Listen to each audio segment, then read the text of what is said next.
Hello and welcome to another episode of Grange TV. I'm here with the champion of the known universe, Mr. Robert Whittaker, and a very, very special guest, Mark Hunt, K-1 World Champion and perennial contender of just about any combat sport that there is available to mankind. Did you say perennial? Yes, sir. What does that mean? It means like you're all the time. Oh, okay. Can't get rid of me. Okay, so perennial contender. Take that. Perennial contender. I'll take that. That's cool. How are you, My Mark? grammar's not that good. Hey, man, thanks for having the podcast, guys. I really appreciate your time. No, thank you for coming. That's a pleasure. I want to kick off with one thing with Mark, because off camera you told a blatant bald-faced lie about me. It's never a lie. When you see me talking, it's all straight shit. Just honest shit, man. But I do want to say something because I've been meaning to say it for every time I see you.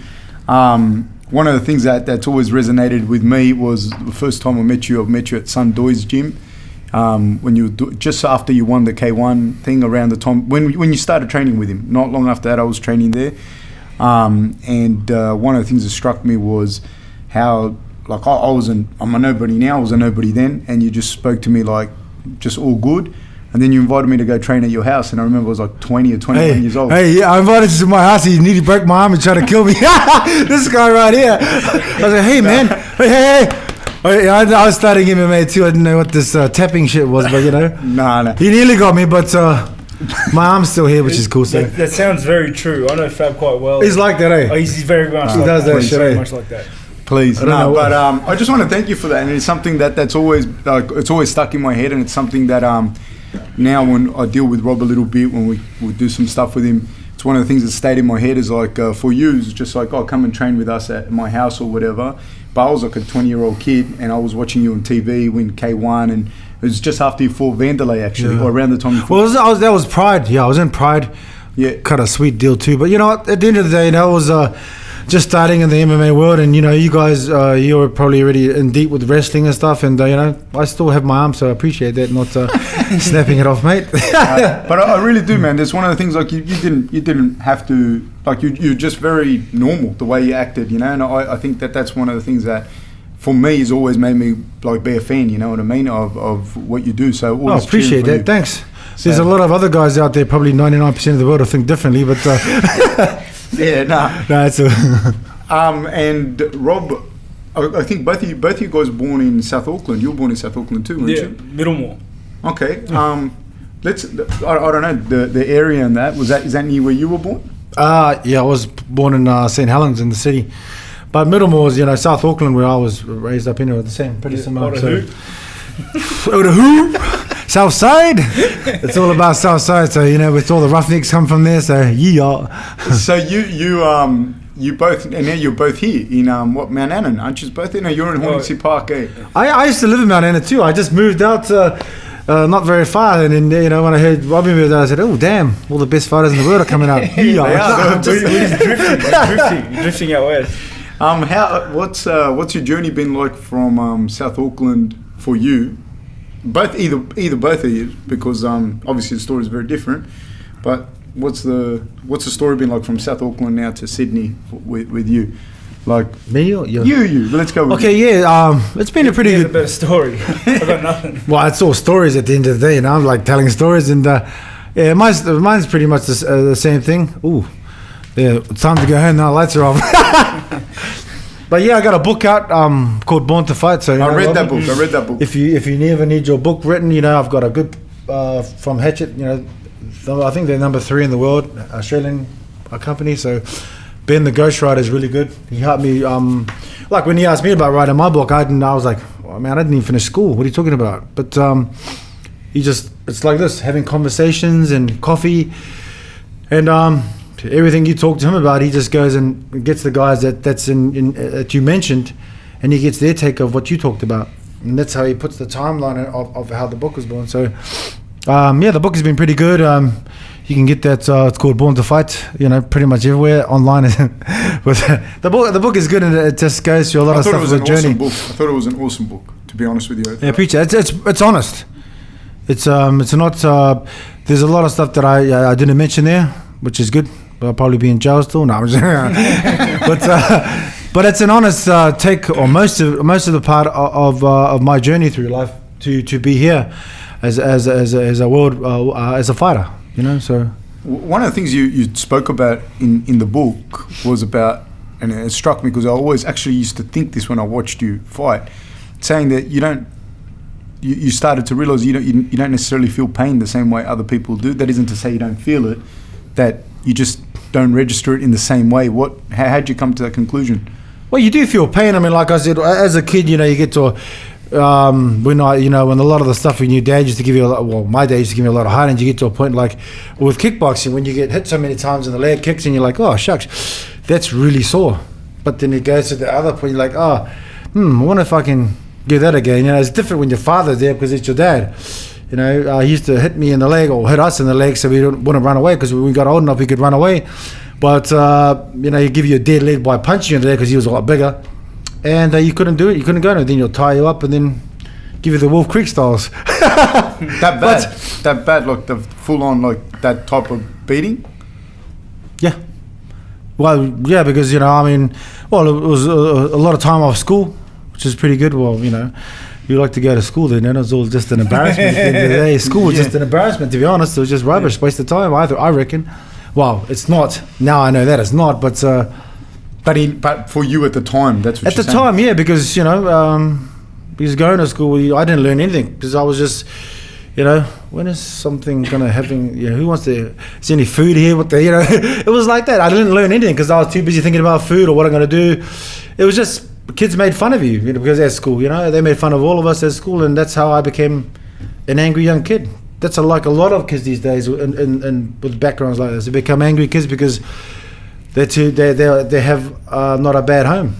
Insecurities. Yeah. Insecurities. When you do you feel that you feel pain the same way other people do, in a fight and whatnot? No, I don't know if it's the same way or if I can relate in any way, but when you're in a fight, sometimes, like not all the times, but when I'm in a fight sometimes, and you might understand if it's anything like what you're saying is, I'll get hit, and it won't hurt as much. I'll be like, yeah, all right, like, and then I don't know. It's just like I've never been hit in a way where like I don't want to do it anymore. I don't like this anymore. Like generally when I get hit in a fight or something, I don't even feel it, or I mark a tally in my head, and I'm like, all right, that's one for you, and then I try to get that back somehow. And you, Mark, in a fight, you don't feel? Do you feel anything, or do you just? You do. You feel pain. Of course, you feel pain. It's just how you take that. I mean, I don't really get like much feeling when you get the pain. Is like when you okay, that's all. If it hurt or something, unless you get caught or knocked out, then you don't feel it at all because you don't see it, or when you get knocked out, you get knocked out. But when you hit it, when you're into like something hurts, or it only hurts for a certain time before it starts going numb. So like when I broke my hand here, the places it went numb, and then you don't feel it anymore. So you just gotta get to that bit there, and then it's all good to go. Swing away, baby. It's funny when you say that, because I've also broken my hand in one of my fights, but you're right, like you hit it once and then you feel it and you're like, oh man, that's no good. Ooh, then the next exchange you forget, and you're throwing it and your hand goes. Yeah, there's nothing there though. That's what I'm saying. It goes to no sensation. It goes, and it doesn't hurt at all. Yeah, and you just start throwing it, and you got nothing behind it. Your hand's just crumpling. Yeah. You're just throwing like flesh into them. It's exactly like my toe, my front, my big toe on the bottom. When that broke while I was in combat, it's like, oh shucks, that whole area there goes numb. You don't feel it, and you're like, oh, I've got no movement forward. JDS is a bit quicker, and I said, how did you get quicker? Because I can't get to him. Because so you're not registering that your toe's not working. Well, I didn't know it's broken. Then I go, there's something wrong with there, but this thing shuts off the pain sensitive to it because it's broken. Same thing with here. It registers that it hurt, and then it goes, okay, cut off the pain sensation. Then you just go. The mind is amazing. It's an amazing thing that all of us have. Yeah. Do you remember? So, from the background that you spoke, sorry, were you going to say something? Yeah, no, please. Sort of just add in little fanboy moment. That was the first time I was ever on a card with you. I remember that. You won. Me and Jamie lost. You won. You man, yeah. And like it was a bad night for the boys. Mike Rhodes. No. It was in New Zealand. No. It was. I think it was my first fight. It was 160. It was my it was Vegas fight. It was my first fight. Brad Scott. After Brad Scott, after the Ultimate Fighter series, it was my first fight against Colton Smith. Colton Smith. Very first fight, and I've always been a massive fan of yours growing up. And, I'm old. I just like what you represent. It's always been the case. You fight everyone, and you don't care. Like, they're taller than you, bigger than you. Like, I'm just the fattest of them. you get in there and you do the same thing. You just bring the fight to them, and I've always respected that. And to be on the same card as you. And Jamie was just absolutely blew my mind. But then when I came, exactly what Fab mentioned in the beginning, when I came around the back and he said, let's get a photo, and you had just been in a fight with JDS, you know, and you were still down to earth enough to ask for a photo with me, you know. Hey man, that's I was in the prelims. I'm getting photos of everybody. I mean, that's because those moments you can't take away. Like, I remember, I can tell you something what happened to me, and I was in K-1. I just started in K-1, and you know, I used to watch these guys on TV, Andy Hug, Peter Hertz, and Ernesto Hoos. You know, here I am, you know, 26 years old, actually 27 years old, and I just in the back there, and I was sitting next to Ernesto like this, and I was like, I'm buzzing out. I said, holy shit, this is freaking Andy Hug. You know, oh damn, I better get my picture. He got to the elevator, and I'm like this, I'm getting goosebumps because I'm talking about it. I'm thinking, he's going to the elevator. I said, man, shall I go and get my photo, or shall I sit with the champion? I was like, oh no, I might just sit. I'll get it later. Next time. There's never a next time. Yeah, and he passed away. Yeah. And that's one thing I regret, because you know, he's one of the greats. So I could have been in a photo with one of the greats, but I missed out because I goes, oh no, you know, man, I'm in there. You know, I'm in there. But that was my opportunity to get my photo. And when I said to myself, next time, I made that mistake. There is no next time, because he died. Yeah, so I fucked up, man. I was like, man, that's pride got in the way. And he said, man, I'm gonna be like that. No, never like that, man. That's why I always said I gotta get this opportunity now, because it might not ever come back. It's crazy you say that, because I've been in that situation a lot where I'm like, man, I want a photo so bad, but I don't want to be that guy going up and asking for a photo. It's okay for fighters, I think, because we're at the same level here. Every fighter or everyone's at the same. He goes, oh man, I got a photo of him because he's doing something. He's trying to do something. That's why I made that mistake of Andy Hug, and I was like, I won't do it again. So, you know, if it's this person, I'm gonna go get my photo.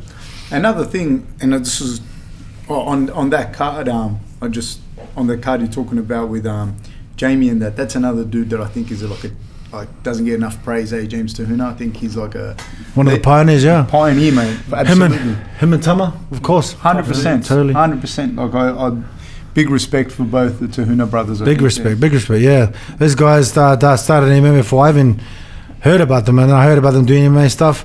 I mean, Lucas Brown, a boxer, that's how he started doing MMA. People forget about Lucas Brown being a MMA fighter, but you know, when he stopped when Cormier stopped him, he went to boxing. Now this week he's fighting for the world title, won the world title. You know, it's amazing. It's great how that works. One of the things when to talk, like Rob was talking about your fighting style and whatnot, and going back, and I guess drawing a parallel with how when you were coming up as a kid, like do you remember your first fights? Do you remember? I can't forget my first fight. No, not your first pro fight. Do you remember like your first fight as a kid?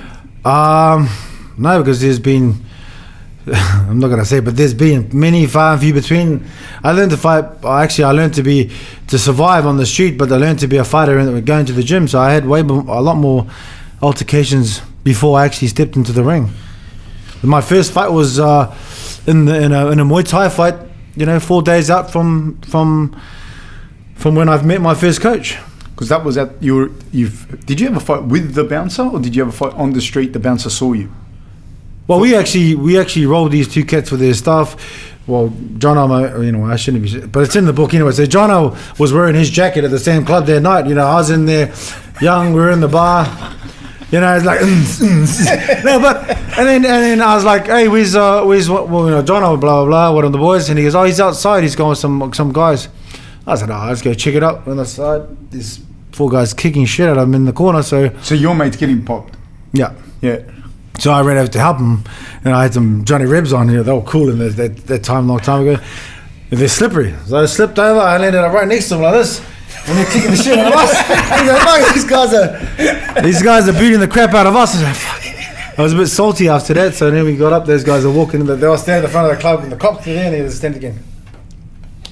Gave you guys a hiding, but you know, I was really irritated then, and it just was on.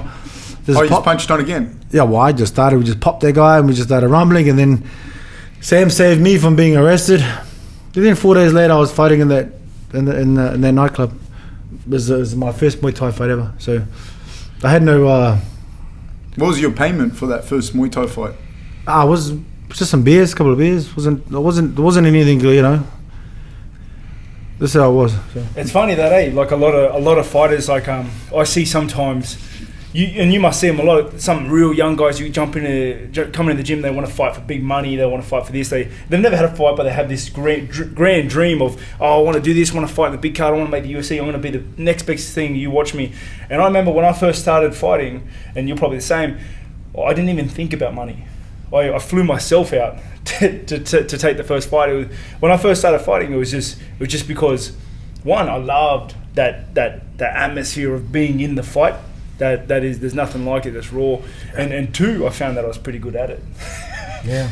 I think that's exactly that. Yeah. When I first met you, it was around, and you asked me, because we'd grappled a little bit, and you asked me. You were trying to break my neck, then, weren't you? This guy is like, hey man, my arm and now my neck, and now the leg. You see now Scarface, and now the leg. Hey, please, I weigh like 80 kilos. This guy weighs like 150 kilos. I didn't break any. I was probably about that weight too. It's super freaking heavy then, man. What I remember was that we were going for a run in Sundoy's place. It was just after the Vanderlei fight, like just after, and you asked you if you came off with any injuries, and you said, I hurt my knuckle. There it is. It's my finger actually is broken. It's still from Vanderlei. At least I can pick my nose with it, buddy. And it healed wrong, did it? It didn't heal. It's just, it got broken like that. And see that's the same thing happened to my thumb. And you have to unsole it and fix it straight like this. Yeah. I had to get this fixed because I couldn't move that because I have to use it because I can't grab shit with it. So I had to get that fixed. This one doesn't really matter at the end. So it's stuck like that. Yeah. Well, I remember you said that to me. You said to me, "Oh, well, what do you want to do?" And I remember thinking, because I don't like fighting. I can't fight. And I remember looking at you, and I think I even said to you, like, not fight, because I remember because I like say you and Rob and other people, like you guys, like you are for real a fighter. Like you're not like playing around and fucking thing. Well, hey man, you're looking at someone who never wanted to be a fighter. Yeah, but you can. I never wanted to be a fighter, and that's just what I feel God has given me. Is look, this is going to save you, boy, and this is what you're going to do for your living. Yeah. It's been 27, 8 years. You know, I mucked around for years. I've been contracted for about 20 as a pro. You know, they've been hanging around the top 10 of 2 different sports for a long time. They're hanging around like this. Give me a and that's what I mean. I mean, like I was just looking at like you like say for example you went lost like 5 fights in a row at one stage. Yeah.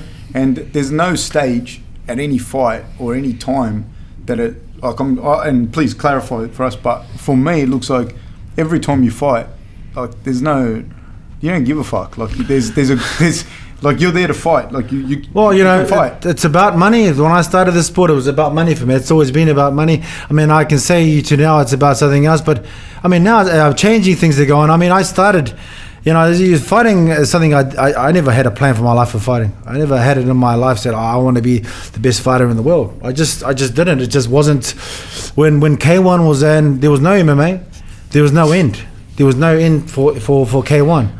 I mean, for kickboxing, there was only boxing world champions. You knew where they went. He said, we're the best kickboxers. Go, well, we didn't know. Well, there was K-1. Okay, now we knew where they went. There was no MMA at the time, nothing.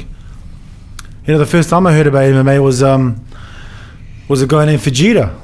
You know, the big head, the Japanese dude. Yeah, the guy that looked like me. He said, and I'm a big fan of Dragon Ball Z, and he said, Mark, you want to fight? They want to offer you to fight a guy named Fujita. And I was sitting let's say like this, telling the reporters in Japan, I'm like, Vegeta? No, I'm Goku. I like Goku. You know, who the fuck? I didn't know there was a guy named Vegeta who's an actual fighter who looks like me, and he's you know, and I didn't know that you know about the sport, but yeah. So you At what point did you go? At what point did you turn the corner and go, "Fuck, I can make a living out of this because I'm pretty good at it"? Well, it took a long time. I'm pretty stubborn and dumb. Yeah, but at which point did you go, I can do this? You're talking about a kid who couldn't afford to go to karate school and all these classes. The only time I went I ever saw karate first time or martial arts is when it was in a hall in area college in South Auckland. I went there with my mates. It was guy folks. We had double happies. Look at these guys in white suits. They're just doing some sort of shit. Okay, let's put some firecrackers and blow them up, and it's a hall. Yeah. All you hear is, fuck, we tried to run, we sprinted up because it was so loud. They came out, they were going to give us a hiding. We were like, really, we tried to jump the fence and they grabbed us. That's the first time I experienced some martial arts. I was like, man, these guys are for real, legit. What a way. They're good, and they had, bald head, Sador looking guys, like, man, I'm going to give you a hiding, you do that again. I was like, I was really scared, It was How old were you? Young. Probably, I was young, 6, 7 or some shit. What a way to go into it. Your debut into martial arts. Hey man, throw some double happies and then get the whole freaking school to try and give you a hiding. It's like, they were going to give us a hiding. They were pissed off. But that's how I my first viewing of martial arts. But what was the question again? No, it wasn't like a question. I was just more like, I never see like in you like I never seen you like say I see dudes that sometimes they might lose a couple or might lose one fight. Yeah. Okay. So with me, with my record, it's pretty shit. I've probably got the worst record in. Yeah, but you're always there. Yeah. That's what I'm saying. I'm one of those guys you gotta kill me, man. But my story is the same. If you read my book, it's the same. A lot of the stuff I've mucked around for so long with training. I didn't train as much. I did things back to front. Like they say, you should be training, you should be doing this. I was busy drinking and smoking with the boys. How far into your career? Long. I just started learning how to. I'm doing things properly these days. Trying to do camp. I mean, with the Ray Civil fight, people say that's the best fight you ever had. One of the most memorable fights. I was going to ask you about that fight. 3 weeks before that, I was in Auburn with my mates, Dave, and we were just drinking and smoking. My manager at the time was Dixon. He goes, "Oh, Mark, you." Because I thought my career, or my for the year fighting was over, and he said, "Oh, you want to fight? Got a fight for you, New Year's Eve. It's going to be against Ray." And I said, "Oh shit!" Did you know Ray Sefu personally? No, but I looked up because Ray is one of the pioneers. Man, he's a legend. Yeah, he's one of the pioneers for this side of the world of fighting. He's one of those you would have been asked for a photo for. Well, like Jason Suddy, the same thing. You still remember these times you asked me, "Hey man," like when Jason Suddy was big time, and I was about to leave for Oz. I was 21, and I saw him. I said, "Oh man, can I get a photo of you?"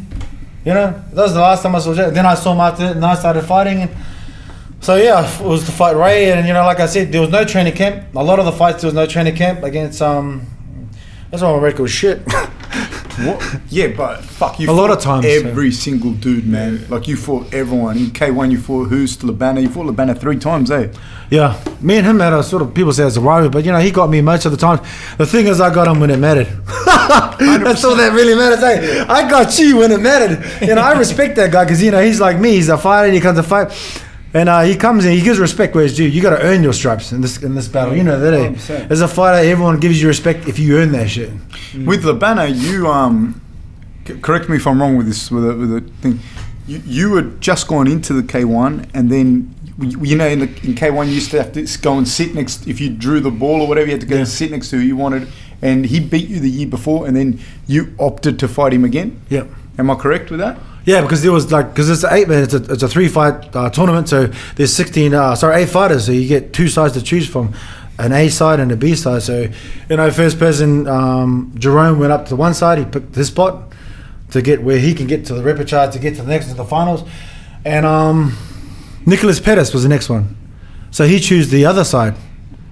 So I couldn't choose this side, even though he would have been the easier fight. I shouldn't say that, but I didn't choose him. He matched up better with you. Yeah, because Jerome was the favorite, but I picked Jerome because I wanted a rematch. But not only that, I was out on the piss with this guy the night before. Oh, with the other guy. So I couldn't go and pick him because fuck, we were just we were on the piss. I was hammering him. And I was like, "Hey, you fucking cut, hey!" I was on the drink with him, and I was going, "Yeah, fucking dog, hey, this guy." We were hammering each other the whole night, and we were up till 3 a.m. And then we got back. We had to go do the.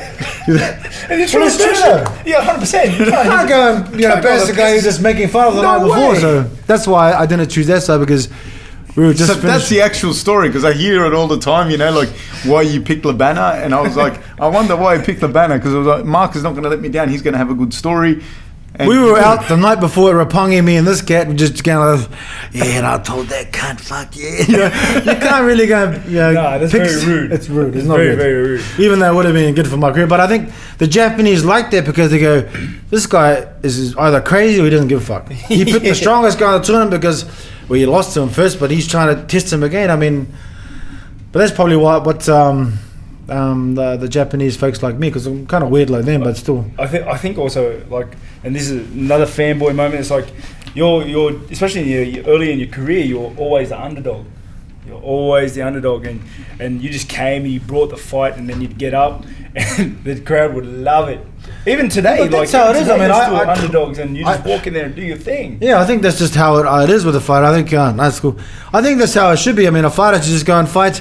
Like you said, it's not about money. It's about what you bring to the table and why people should pay to watch you. And I mean, it's not like I want to. I mean, I hear people complaining about life. I think fighting is like life. You get knocked down a few times. What are you just gonna? I hear people complain about it all the time. I mean, are you just gonna sit down there? You're gonna get the fuck up.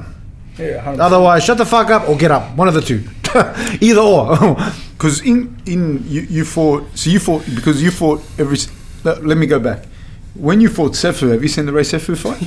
Yeah. Have you seen the That's not how you do it, though. Have you seen the Ray Sefu fight? Hey, that's not how you do it, fam. That's you know that's not the size of boxing, the size of fighting. But you don't get hit in the head. But I was like, bro, like I just explained to you, I was on the piss and twerking, you know, on the shit before that. 3 weeks before that, I had zero cardio.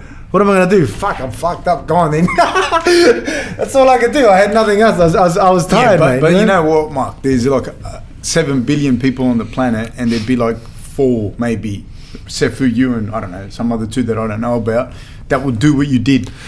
Well, that's just 2 freshies going hard. You just, hey man, fuck, I'm tired. Fucking hit me. That's how we do it. You know, I mean, it sucks. Did you land good ones on him in that exchange? Do you feel? Well, look, man, I don't know. I was getting fucking battered. I was like, fuck it. You know, it was one of those moments. Because, like I said, you're talking about. I was green to the scene. You know, that's Ray Seffel's. He was in there before anybody was, and Jason was before. And I'm just coming in fresh. I'm just new. I'm just green, and I was like, what is this? Oh man, I made it to the big time. Oh yeah, it's a time I didn't know. You know, I was green. You earned a lot of people's respect though. That fight, gee whiz. Well, yeah, man, I got the chance to move on too. I actually did. You know, Ray couldn't continue his eye. He couldn't continue. Why, Mark? Because his eye was closing from that fight, eh? From your fight. Got injured. And I was like, oh yeah, sweet. I was a bit rattled, but I guess you won. Well, yeah. Then I got to go into the next fight and fight the next guy, which so was who really cool. won? Well, hey man, the next year I won the world title, and I'm the only guy this side of the door ever, 100%. because there's no more. But end of the day, I mean, it's a moment, like I said, with these opportunities, like with photos and everything. You got to take it while it's there. And it might not come again. One of the things that really impressed me, Mark, was when you won the K-1 Grand Prix. Was when you did the Running Man. Straight. That was very, very impressive. That. Well, I don't know, dance. So I was like, fuck it, I won't do that. No, but that was a massive. Because when you won it, like going back to what I was saying before, so financially there, was that your first time that you made a substantial sum of money from fighting? $1 million bucks, yeah. Yeah. The thing is, people forget, like I said, even if you made $1 million, probably double back then. You think about it, you got to pay all sorts of shit that goes with it. People say you make this amount of money, you make this. Well, straight away, if he's making $1 million bucks, half that straight away, because taxes takes the other half. Then you half that again because your training partners, everything, and all your shit costs money. You come down to making a little bit, and then you've got camp coming up for another fight. You know, everything costs money these days, and people say, you just made fucking blah, this, mate. What are you talking about, man? Everything costs money. Everyone's got to pay. You got to, because people that help you got to pay for their lives as well. They've got families. They've got mortgages. You know, you help a lot of people with your journey. So, I mean, I don't know. It's taken me a long time. You know, I mean, I've had a few people to help. I mean, Mel financially helps me with my stuff. And I was in a lot of mess. I've been ripped off so many times. What's that shitty like? Managers. What's that world like with management? And because we had Rob's manager on the podcast, I think it was last one. Yeah.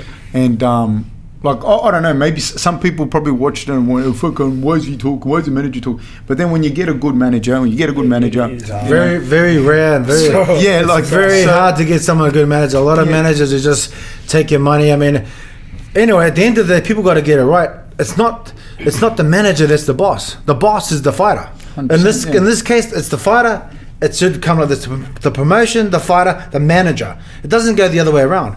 A lot of the fighters these days, young guys, oh man, he's got me there. He's got me here. No, you've got yourself there. He's 100%. just helping you 100%. with other stuff. At the end of the day, with management, you get your managers to go look for sponsors, whatever. They get what they pay. They get 20% of what they bring in. So if they're bringing you a sponsor for $500,000, they're getting 20% of it because they've earned that, because they went and got it for you. So fighters, the young fighters, need to understand that they are the bosses of their ship. Not, I've heard a lot of stories around with footy players and everything, but in the end of the day, they're the bosses. They've got to realize that. 100%. 100%. What's I don't know. I'm just curious when you not necessarily having to give specifics, but for young fighters, what's some of the things that happen with management? Like what they rip you off. My first work contract I signed for K-1. Before I went into that competition, if you win this, open checkbook. The prize money was $400,000. Open check was open check. Oh shit, man! I could be a rich ass. I won the first fight, knocked out Labana. That's in that time when you picked him, yeah.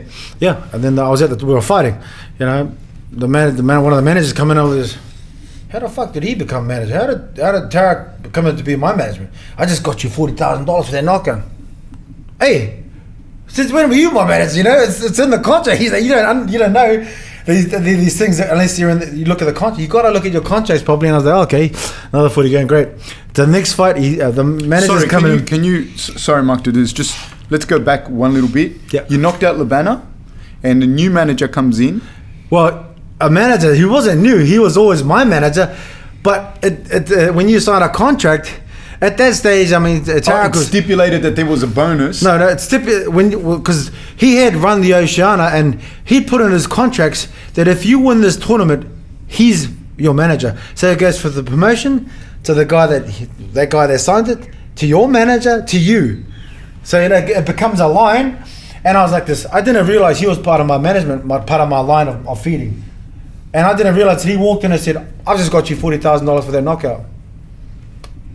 Where did you come from? I was like, he slipped it into the contract. How did you become part of my management team? And I was like, I didn't realize that. And I was like, oh, okay, sweet, $40,000. And then the next fight, my manager was like, Dixon, who was Ray's manager at the time. Yep. You're 500,000, Mark, 500,000 to win this tournament. Fuck. It was just open chip. Now it's 500,000. I won the next guy. He come back, goes, mate, $250,000. $250,000. I'm like, this is all, when all this shit's happening, I'm going, it went from open checkbook, 500,000 to 250,000 a fight. When I actually sat down at the table with the other promoter for a new contract, for my first work contract ever, a paper comes over, $60,000 per fight. Oh, I just won over $1 million. I'm 27 years old. I got a piece of paper that says $60,000 a fight. It was triple back then. Yeah, this was like early 2000s. And I'm like this. Oh shit, that's heaps. So this guy has just pocketed probably $100,000 when I think maybe I should have been making 160, 200 grand. He's pocketed. So this manager here has said to this guy, if you get in for 60 grand, I'll give you 100 grand, or I'll give you this. It's weird how it works because the TV company will give this guy. The TV company is saying, okay, I'll give you the promotion $1 million. The boss, the person goes, okay, $1 million. He goes to the management, the global management, goes, can you get him for $200,000? So he's made $300,000 already. This guy goes to you, or the guy after him is $60,000 a pop. So you've lost all this money that comes down the line. It's ridiculous. And that's why I went on. So my first work contract, I signed 6 fights a year. I think it was 60,000. Who's this with? With K-1. Yeah. $250,000 a year, US. For me, that was heaps. A year?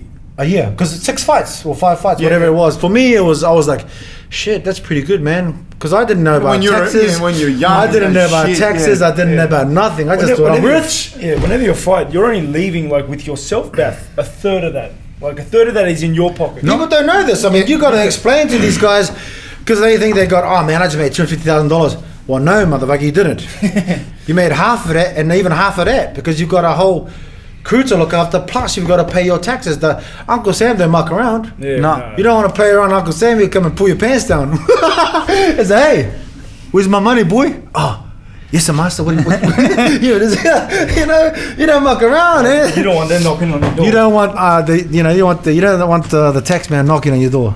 Just pay your fare, man. Pay your fare. That's all I say. And I think when you're a young guy and you don't come from a lot of money, like there's not even a question. Like, you know, when people say, and I work with young football players as well, work with other young fighters, and there's dudes that if you said to them, well, I'll give you 3 fights, fight for the UFC, and I'll give you 50 grand for the year, they'd take it because they've never seen 50 grand in their life. Yeah, I hear I'm the same. I came from zero, and that's what happens. You don't know these things. No one helps you. Yeah. That was back then, but no one helps you with no one says to you. If there was guys like in the front of us saying like this, oh man, this is how you do things, this is how you do it. You want a hand? I can help you with taxes. I can put you the right people to help you. They just come and They try got rip a you. basic business course. I didn't know what tax was. I didn't know what tax was until I was like 21. So Well, you got to jump on me, that's for sure. I'm 43 and I'm still trying to earn this. Hey man, what you got to pay this for? You know? yeah, like it's just yeah. And then young fighters that come out of the sticks. Like in the US or out here in Australia, we have a lot of guys come out of the sticks and they see these guys in the lights. They think, oh, this guy's earning millions of dollars. I'm going to get that. And then It's a total farce, and all they're selling you is the dream. But the thing is, in reality, when you come there and you're sitting, like I said, a lot of fans hit me up and say, oh man, I want to be the best fighter. I've had over 1,000 street fights. You sure it's not 10,000 street fights? You know, they always come with these stories like, hey man, what about 10,001? You know, they come with these stories, and I said, oh, okay, have you had one actual fight? I understand they try to make the connection, but there's no connection with street fighting and actual being a martial artist. The martial artist is like a guy that goes, oh, you get up every day, get your ass in the gym, bust your ass in the gym every day. one's a profession. And you get, it's a, you know, you got to take your hats off for the guys that go to work with. It's not an easy thing to do, and being a martial artist is the same thing. So I tell these guys, just have about 5 fights before you throw all your eggs in one basket, because 5% will make it, 95% will fall to the wayside.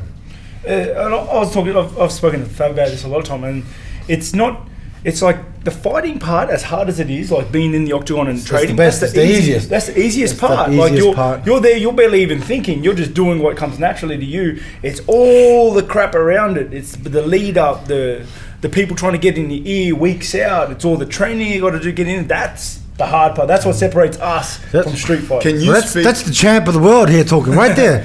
You heard that? That's exactly right. You know. Can you speak on that, Rob, a little bit about, like, because you're a young guy, you're 27 years old, and the transition between, I mean, your background, which you didn't come from money or anything. Actually, there was a rumor when you know when I had the wrestling school, you know when I had the grappling school in Miller, yeah, and he was like coming up, and people go, you should get Rob to train with you. And I was like, man, the gym's here. He can train if he wants to, doesn't have to. I don't care.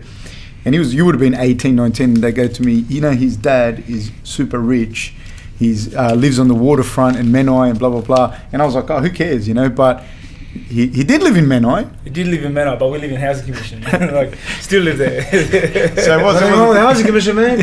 No, but it wasn't the rumour that they very said. Different rumour. People always make shit up. The story, like, so for example, so you come from that kind of background as well, and then you went from that to now you're the champion of the world at 27 years old. How do you mitigate all the stuff that Mark was talking about? And I guess both of you in different perspectives, because you were same age, you were world champion. Sure, but I started late though. The thing is, I was world champion at your age, the same as you, but different sport. I think the thing is, I didn't have a good team around me. You do. I was going to mention that just then. I think you had it really hard, because fortunate enough for me, I've been blessed with a bunch of dudes that have that I have around me that genuinely look after me. That's what's important right here. You just mentioned that, you know, the champion of the world just said you got to have a good team to help you. That's what's really important. The difference here is he's met a group of guys that help him with everything. Well, there's two different guys, and they're across all the fighters. There's the one guy that wants to help you to help himself. And then there's the other guy that wants to help you because I like you, because you're my friend. Because he doesn't need money, or he did meet those guys. I don't want you to do good, and the separation between those two is massive, because when one's doing well, everyone's his mate, everyone's there, and it's like, yeah, we got you always here. ringing. Yeah, 100%. And then and then you have two back-to-back fights. I've been there, like you've been there, where like literally the next fight is like you not having a job anymore, and all of a sudden there's no more phone calls, there's no more friends. Yep. Everyone's pointing the finger. How quick does that happen, Rob? Overnight. Was it that bad for you as well, Mark? I kid you not, I lost my second fight in a row, and I stopped. I didn't get a single message, not a single email. That's literally that quick? From my team, from my manager, nothing. No replies, nothing. Like overnight. That was against Thompson. After I lost that fight, everyone just stopped contact. And that's when I sat back down and I reassessed everything and had to put everything back together because I was spending too much time overseas and had to fix it all. And that was like the slow progression back upwards. Nice. Yeah. And for you, Mark, did you experience things like that? Oh man, I'm always pretty much doing my own thing these days. I don't do things for other people anymore. I do things for myself. I try to do things for my family and myself. And I mean, I've got the worst record in history. I'm the oldest fighter in the universe. I'm suing the UFC. I mean, there's a lot of shit going on with me. Like people say, you shouldn't be this. You're too fat to this. Man, stuff these guys. I don't even worry about these guys. I never had people calling me anyway. I mean, I've been through all the traps of money, gambling issues, all that shit. At the end of the day, I mean, it's you that looks yourself in the mirror and you make the choices. If you've got family, it's you that make the choice for your family. That's all that matters at the end of the day. So I mean, like I said, I'm one of those guys you got to kill, man. I'm you know, like I like the DS saying, "Kill or be killed, baby." I'm in there, 100. I'm running and gunning, baby. Motherfucker. That's what I was trying to mention like earlier. Is just that it's everything surrounding the fights that is the hardest part to get there. Yeah. It's like some days we don't have good days. Some days you don't feel so happy. Sometimes something bad happens during the prep and you're depressed, or sometimes after a fight you've just lost, you're literally depressed and you don't want to get back in the gym. That's something for a lot of the footy players that are not performing. A lot of them, it goes back to an issue, like you just said. It could be an issue with financial or something. There's always, if your mind is clear for fighting, then it's clear for fighting. You're doing well. If your mind is clouded with financial issues or everything else, then you're not going to perform 100%. You know, if you're worried about, if a young footy player is worried about his finances, then you got to go to the source of their finance. My mate counsels a lot of footy players too, and he asked me about that. I said, dude, if they're not performing, if they got worries about money, ask them themselves where their money is going. Their money, they know where it's going. They know the answers themselves because they know where their money is going, who's going. And 9 times out of 10, it's their manager taking their money. And you talk to the manager like, he's always got the excuses. It's always an excuse. It's like, when kids make excuses to do something, you got to snap them out of it. That's all, I think all the stuff you say when we discuss stuff with Rob, like a lot of the stuff, in particular, just saying then is like, that's like with that, with Rob, my background's in teaching, and teaching at TAFE in particular, so I'm not necessarily from a martial arts. I do martial arts, obviously, but that's not my thing. So we look at like skill gap development and closing skill gaps. So when I've spoken about it a million times before, and it's exactly what you're saying. So you might sit down with someone and go, well, you can fight. You can obviously fight. That's not the question. Why aren't you performing? And you might not be performing because you have an argument with your missus. And you have an argument with your missus. I've done it many times, probably like you. I've done many times, man. Your mind is clouded. You're not in there. Pure example, Mexico. When you fought at altitude. Mexico, pure example, wife brings up, I'm getting a divorce. Week up for the few days for the Your fight. current wife? My wife now. I'm like, the fuck? What are you talking about? I'm fucking here starving for 3.5 weeks, no carbs for 3.5 weeks. We're trying to kill each other, and I've got an interim fight coming up, and you're talking about divorce? What the fuck?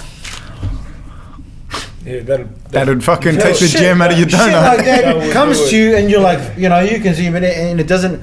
You're like, holy shit, your mind gets fucked up. I was in the worst headspace ever.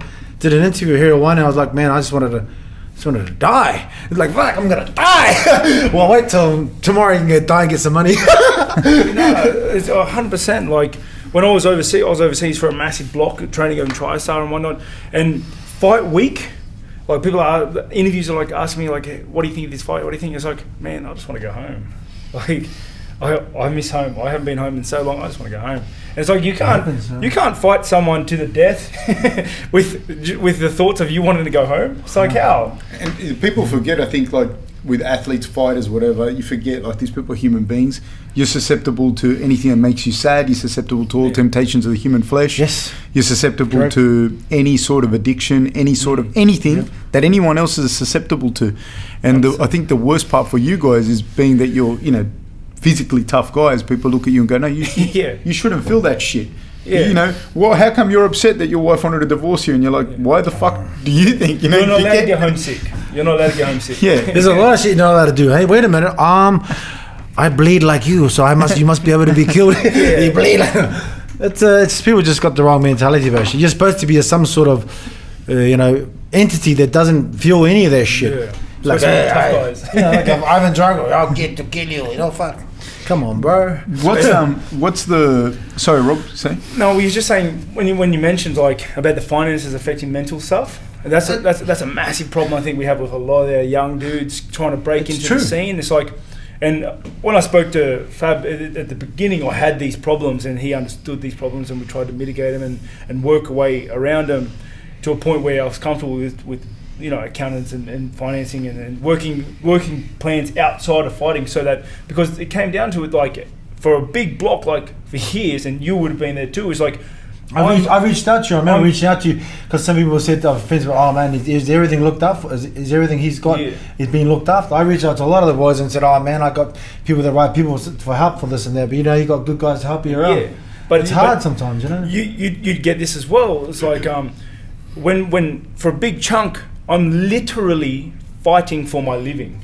You are. Paycheck to paycheck is what it is. Yeah, like I have a mortgage, and if I don't win this fight, I'm going to be struggling for the next 4 months. I'm being there many times. It happens. If I get injured, I'm fighting injured. That's the same like me. I need this check. That's the same. It's exactly the same. But that's the thing.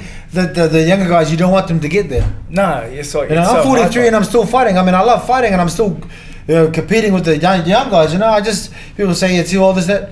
Hey man, I'm not passing up $2-3 million for your dumb ass. I wouldn't be able to get that anywhere else. Well, I remember after you lost to Thompson, you were going to fight Mike Rhodes, and I remember back in the TP gym, and we were on the mats and we were just talking, and I asked you what you were going to do. I go like, what do you do? Well, what happens if you lose this third fight? And this is because we hadn't started. Like I was at the gym there and I'd coach a little bit, but I wasn't like working with him with like what I actually do, which is like teaching and shit. Yeah.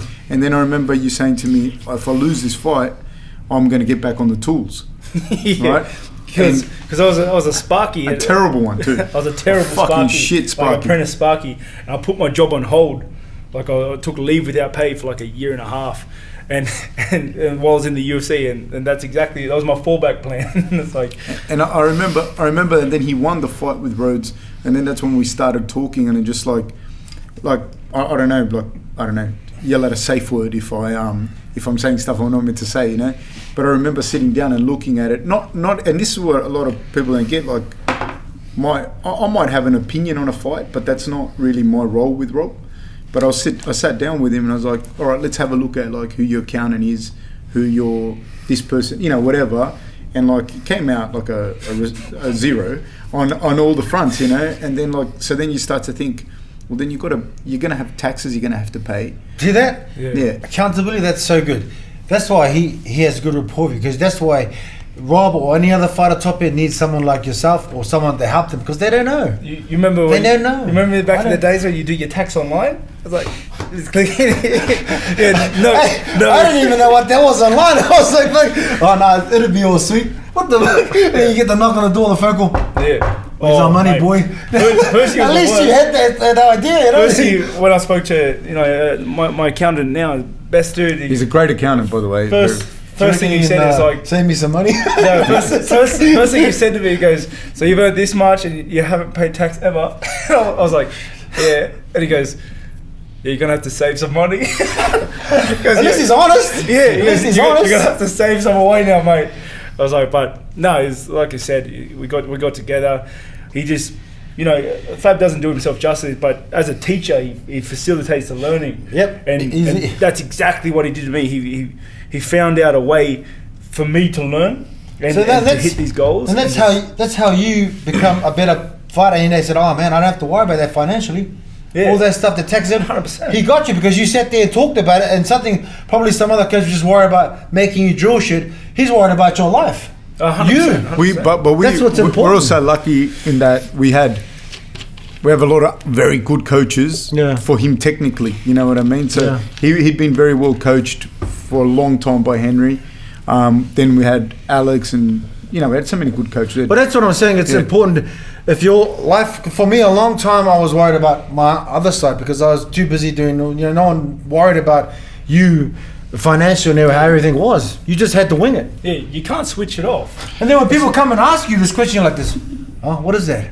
Yeah. The fuck you mean, what is that? What is that? Yeah. He's like, It's like the fighter and the man aren't two different people.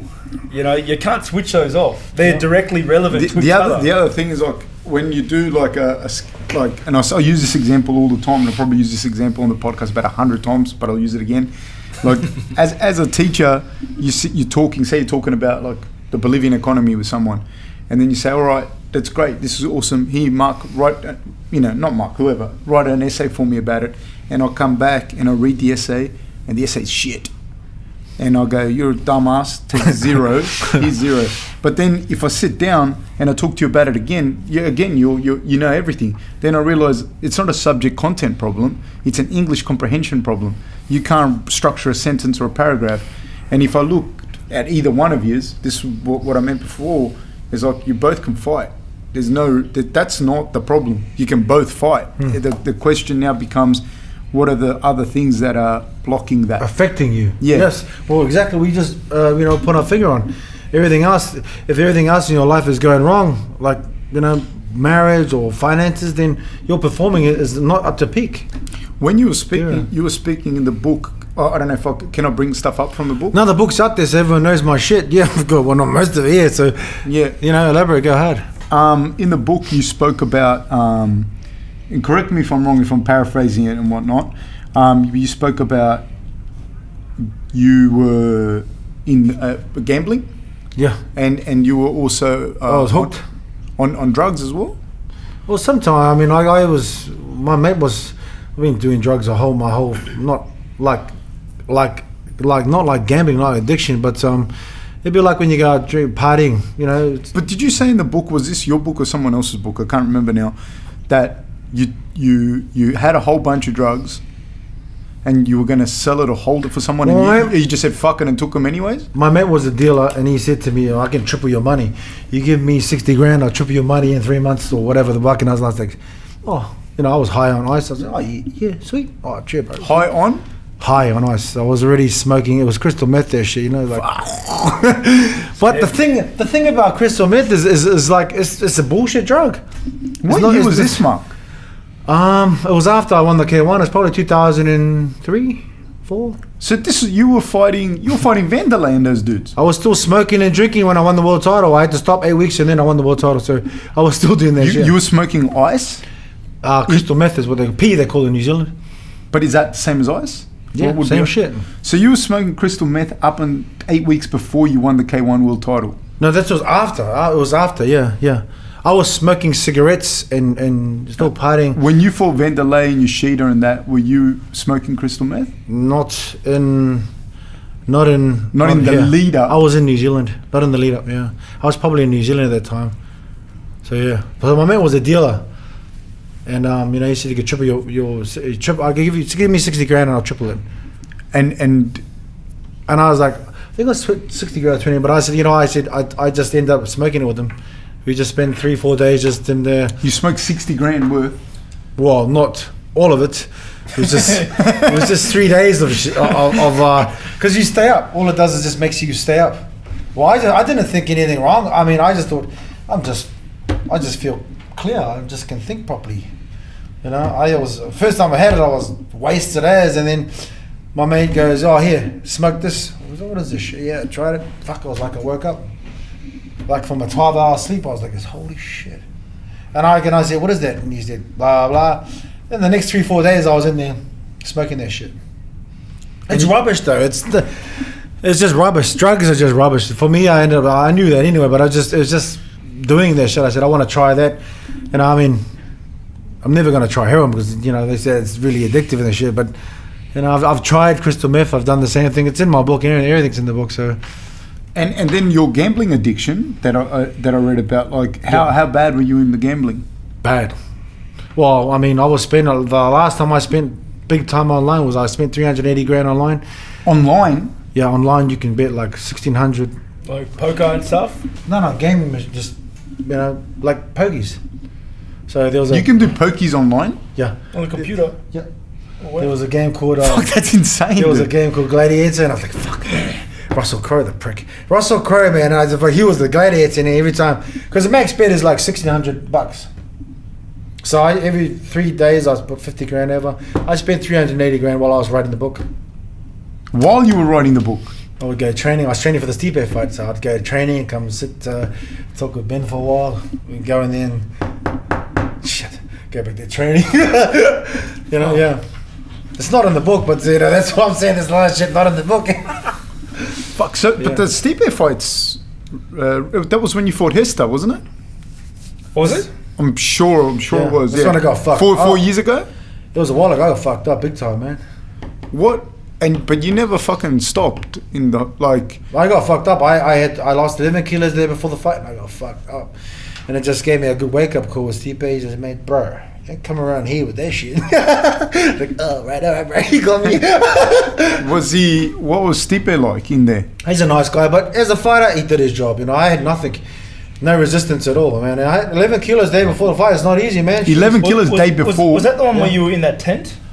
Yeah, that fucking tent, man. Yeah. That little fucking tent. And I was like, I remember seeing it. I was like, fuck. I was delirious, bro. I was in the hallways of LA. Yeah, I was like, it was fucked up, man. I was looking at you and I was like, this guy's gonna get fucked up. I was just thinking, like, you're a big guy, and if you're in the tent trying to cut weight, like that's hard. You must have to cut a decent amount of weight. And I was like, that's gonna be hard recovery. How did you get that out of shape? I fucked up, man. Like I said, I was still in the process of learning, training camps. I came from a kickboxing background. There's no camp. You just do go to the gym twice a day, kick pads. You don't think about all that shit about training partners and eating right and everything. I came from the old school, man. It's like get in there and bust your ass. There was no science to it. It's funny that though, that, like I've noticed, like at the later end of your career, like in the last year or two, like you've come in looking good. Well, like, better than normal because before I was coming in like 140 something, and I was like this, man. People, because like I said, I didn't know no one taught me how to do all this shit. When you saw me with Steve, he was trying to learn me how to do all this shit, and I'm like, fuck. But I just wasn't. Oh, with Steve Oliver? Yeah, I wasn't interested in learning. I was too busy gaming. He almost broke my neck at your house, and I considered suing you. Me? Fuck that! I nearly broke my arm. Fucking hell, this guy.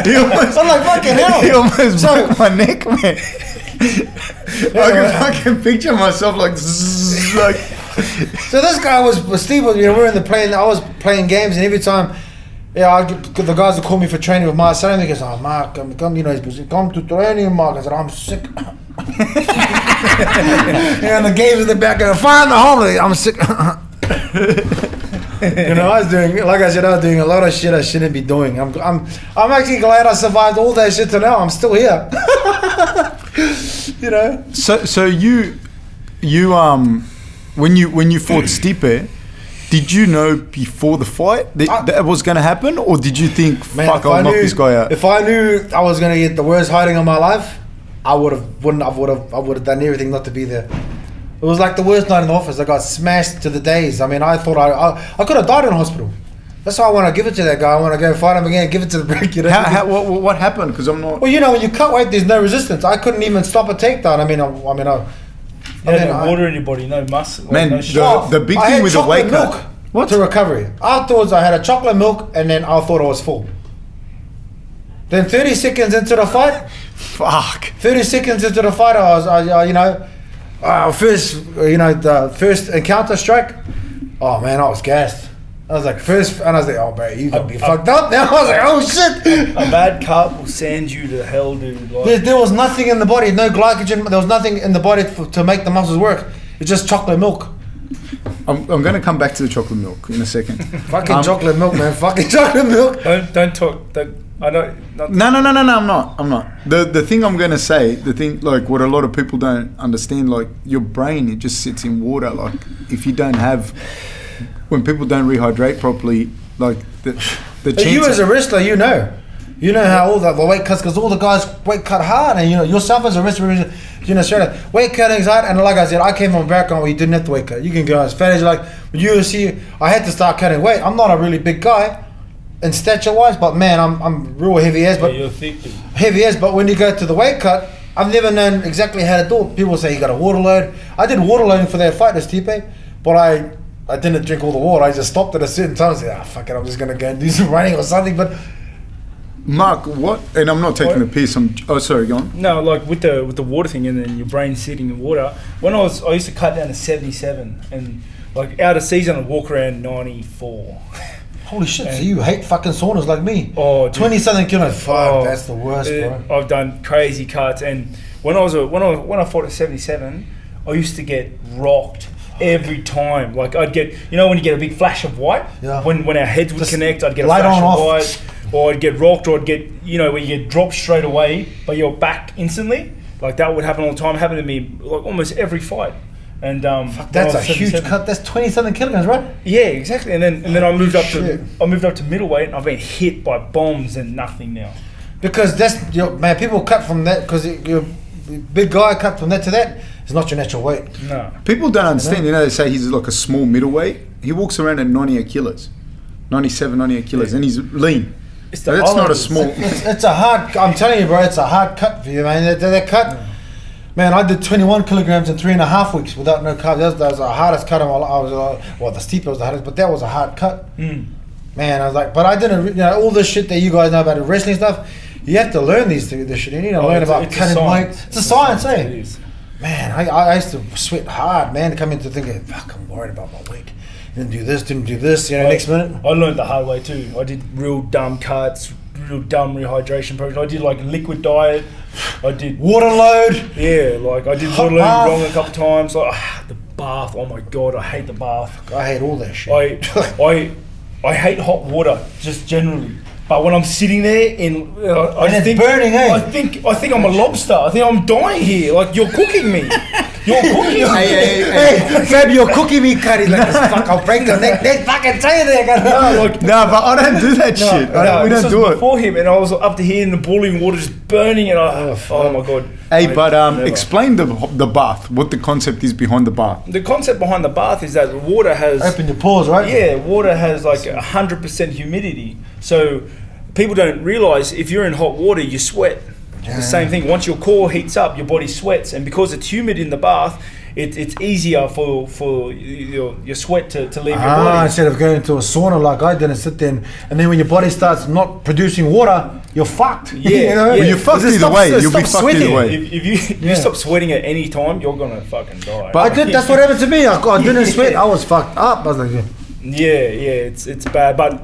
The bath I cannot stand. I just feel like I just keep picturing a lobster. But we do a lot. We don't do that shit. Like our weight cuts are not like that. Our weight cuts now is just like getting it down as far as we can, water manipulating, food manipulating, and then just getting in a session. Same for me. I've got good guys around me now to help me with the weight cuts and everything. But it's just me. Sometimes I'm actually pretty good weight right now for where I'm at. Because after how heavy are you now, Mark? I'm 132.7. But that's good for me. I'm normally like 140 something now. After a fight, I blow up. After the fight, I was 125. Ty was 127. He put on 7 kilos after the weight. I put on 5. But right now, I'm pretty good. My weight's pretty good because normally I'm up to the 140s, 141 right now. Then I got to do camp and then the fat camp all the way to. That's why I always come in like, I still got about 5 kilos. Mark, sorry, Rob. I'm just walking around now at about 97. You still look. Wow, you look way leaner and better shape than I do. That's what I'm like. So you know what I mean. So I used to blow up after fights, dude. Like after a fight, I used to go to Woolworths and I just would trolley and just be like, pa pa pa. I got to 106 at welterweight after. Bro, I want to be 106. I want to be 106. I'd like to be your weight, 106. I'll be like, fuck, man. I'd be like lightning, man. Like, fuck. Hopefully one day I can get to that weight before my career ends. I'm like, fuck, at least I think for me, 110 would be the best. But I love to be that weight. Oh, I want to complain if I was like. I don't know. Like, how much do you reckon your weight contributes to your power? I don't. To be honest, man, when you hit people, they die. But to be honest, bro, I think moving. For me, I think it's better. I'd rather be a 110 because you can generate a lot more power. I think Speed. Speed equals fucking death, man. You know, that's the physics behind it. Yeah. Speed equals fucking death. It does. You know what I mean? Shicks. I think, and to be lighter, you can generate more, longer. Yeah. You know, instead of being one like a big. I always put it like dogs. We're dogs. Like a big dog will bite you once, bark, and that's it. You get tired. The smaller dog will bite. They keep biting and keep going. That's how it works. Well, I think how it works. Mark, I have a question for you. And what made you drink chocolate milk to rehydrate? Because I'm stupid. No, but you're not. But you're not stupid. Like even when we're speaking now, you're an intelligent guy. Well, I know what's going on. Sometimes I just don't like people trying to tell me what to fucking do. Some of the guys go, Mike, you got to do this, man. Man, shut the fuck up. I'm the boss here. I'm sick of you saying no. You know, that's how I change my shit. But it's wrong at that time because you got in that time you're not the boss. At that time you got to listen to your guys around you. I made a mistake because I get irritated. But I don't like people telling me what to do. Every time I listen to someone, it's always fucked me up. How much? But in that case with the fight coming up, they know you should listen to the guys. You know you've had a big weight cut. Especially when you're feeling like shit and your mood is like this. You're on edge. Yeah, I might just crash you. For me, I've always been on edge for fights because I haven't trained properly. You know, when I do a good camp, bro, I'm the best person to hang around. When I haven't done a good camp, I'm like, man, fuck are you looking at? You know, or do something stupid like that. It's just I'm always irritated because I haven't trained well. I've got to go and eating compete. You up inside. Yeah, and the whole world's watching this fat ass. When the last I went to camp, AK, I bet one of the best camps, AK, came back to the fight. Bigfoot, man, I couldn't wait to fight. I was like, man, I'm gonna kill that motherfucker, man. And I was just because you've had a great bleed up, great camp. You know, everything is good. And every time you have a great camp, and even an injury kind of, you know, the mirror fight, I got a broken nose before the fight from one of the guys, but still, I was in the we were ringside for me. That was great. Bro, I already knew, like, I had a great camp. I only had 2 kilos to lose. I think it was 6, but... I remember seeing you in the lobby and seeing me in, like, the same sort of area, like the same floor, and I saw me face, like, looking into the eyes of death. I don't know why it was. I got a feeling. I go. Yeah, we both said, well, Mark's gonna fucking kill him. You, dude. You know. Yeah, well, you know what it's like when you get a good camp in, man. Doesn't matter who. It's just one less thing you're not worrying about. Yeah. You know what I mean? It's like Godzilla and fun. You just go and jump. You know, choke. You can do anything when you've had a good camp. Mate, Mark, do you know when you say you're anxious and you feel like that you've had a bad camp? When I haven't trained well. Yeah. No, I've done that plenty of times. Yeah. All short notice fights are the worst. Because look. Like you've taken heaps of those too. Well, look at this one. They just said, "Oh man, you can fight in Chicago." Well, they actually on this card, on his card. Yeah, in your card. Even before they said, "Oh, would you like? What about England next week?" How's next week? Okay, yeah, I'll do it. Here's my deal. That's what I did. That's how dumb I was. Like, yeah, I'll do it. Sweet. Yeah, here's my deal. Then they said, "Would you do?" Then after they said no. I said, "Look, man, Chicago. I'm gonna train harder." Are you gonna get on that card? I'm not going. I don't want to. On the Chicago card? I said no. I'm too soon. Because look, I need to. They probably. If I said yes, it would have probably been Arlovsky. He's not above me. He's underneath me. But Bam Bam's fighting Arlovsky now, eh? I know, yeah. So the thing is, it's hard to. I mean, I've got 2 fights left with UFC. You know, I beat Derek Lewis, and now I get someone under me. Now you're ranked equal 5th with Derek Lewis. And Derek Lewis gets a higher guy. He gets a higher guy, and I'm like, fuck, why didn't I get that fight? Maybe I could just sue them. Oh, well then I said, well then I try to get someone higher. So like I'm trying to get someone higher. That's why I called it Nagano, because I like to rumble with him. I wanted someone higher. I mean, I gave Blades a shot. He beat me. You know, all props to him. He's not a cheater. But you know, I gave him the shot. I said, okay, I'll take the fight. Sweet. When I could have said no.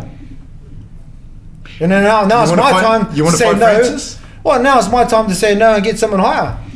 I gotta get a jump up too. But you want to fight Francis in particular? I fight anyone above me. I mean, I go Curtis Black. I go anyone above me again. I don't know how do these rankings work? How is there a 5-5 guy equal? It doesn't. It's bullshit. No, it's an illusion to keep us all in line. Mark, I think it's bullshit, bro. Yeah, absolutely. When there's no question, it's bullshit. I think they're like fully subjective. The rankings. I don't know if you noticed, but in the middleweight, at one stage, the champion fought number 12. This bullshit. It should be black and white. There's the champ. There's number one. You know, there's 2, 3, 4, 5. It just goes.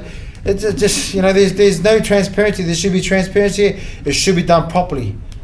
Going back to what one, I have a question for you, just because it's harder, I think, for people that don't fight at all to relate. When you say you feel anxiety, do you feel scared of your opponent? It's not the fact, because, you know, to be honest, it's not actually the fact of the fight. I mean, I'm scared of no person. I'm scared of going into the water of the great white shark, because that'll kill you.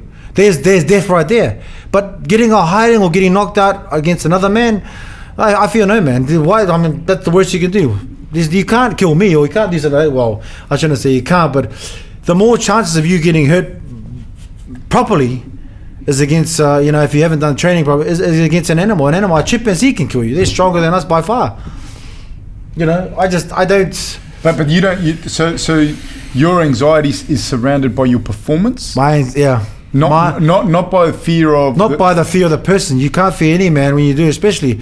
You know, I think the fear is coming, or the anxiety is coming from not performing as well, and you get that because it stems from you not training well or not eating well. You know, it all comes from back to that. What about you, Rob?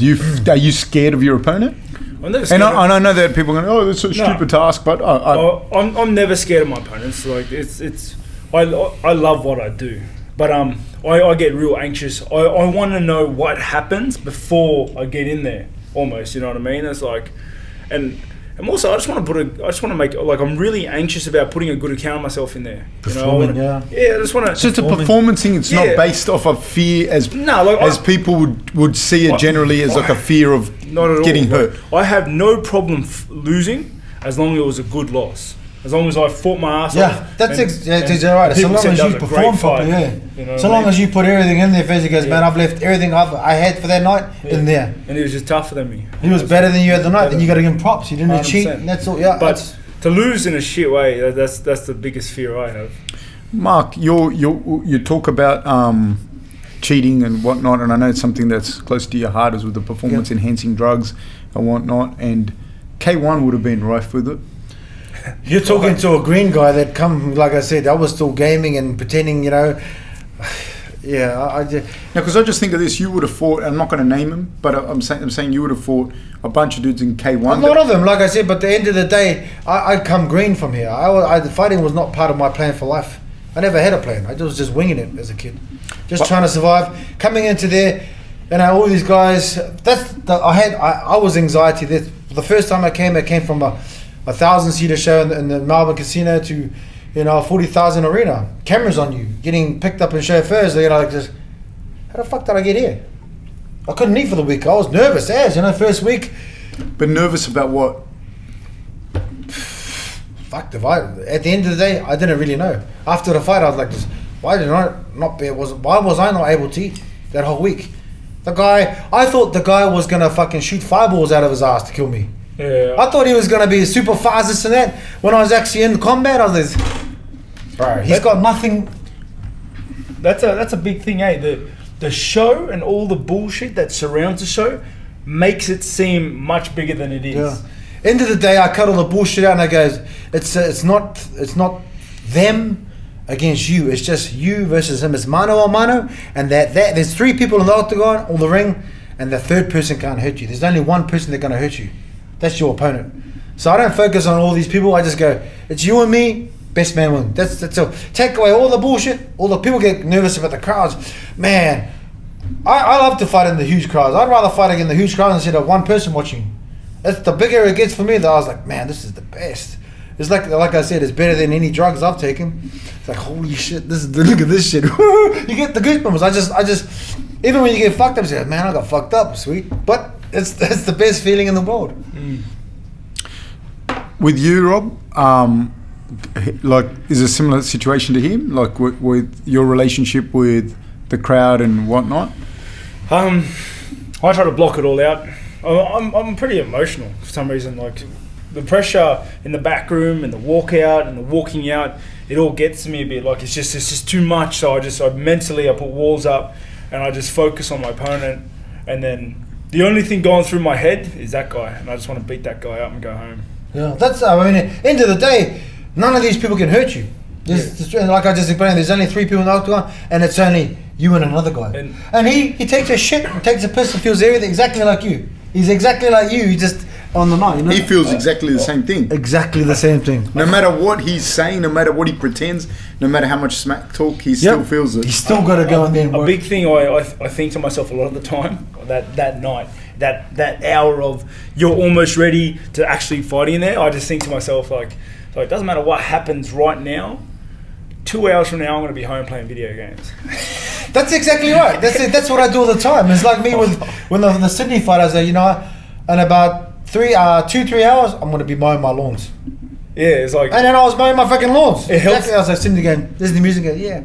Helps get you through. Like, it helps me. Like, exactly it helps me get me through it. Like, it's like all the pressure just leaves a little bit, and I don't care. It's like I'm going to do this, and then straight afterwards, I'm going to be playing my games, computer with my mates anyway. It's like... This isn't the be-all, end-all that everyone's trying to make it out, You make pressure on yourself like that. Yeah, it's because everyone's pressuring you and making it seem bigger than it is, and then you start doing it yourself, and then it's just like a cumulative effect. You said you could have died in the hospital versus Stipe? Yeah. You went to hospital, and what had happened? Well, I kept coming in and out of consciousness. So they didn't stop the fight. I went to the 5th round, but I got the most punches to the lips in fucking the year's history. But it was I didn't. Well, I'm glad he didn't stop the fight, because all I was thinking in the fight was when I was getting hammered was, well, this is what you get. That's what you get for a shit weight cut. Yeah, take it, eat it, eat it up, and that's my fault. But then you passed out the back or in the hospital? No, I was in the hospital, but I just kept coming in and out of consciousness. Like I'd feel like going to sleep, I'd wake up, feel like going to sleep, wake up. And what was that from? The shots to the head? I think from getting hammered like that badly, I was fucked up, man. For how long? I gotta get that guy. 5 rounds. No, for how long were you in hospital? I think a couple of hours. Oh, just a couple of hours? Yeah. Till I was alright to go. I think they just wanted to watch me while I was coming in out of consciousness, but Can I ask, was that what precipitated the post that happened with you and Dana and that about... No, that was years later though. Ah, okay. No, that was the one with the post with Dana, that was not so long. I was supposed to be doing the Sydney card and I don't give a fuck who you are. Dana's is who he is. Like I said, I don't have no hate for him. I just, you just cost me a lot of fucking money for nothing. What happened exactly, Mark, to get your take? I did a Player's Voice interview and they took 3 sentences out of it and blew it way out of context. Sometimes the thing is, I said I slur my speech, I get headaches, I can't sleep well.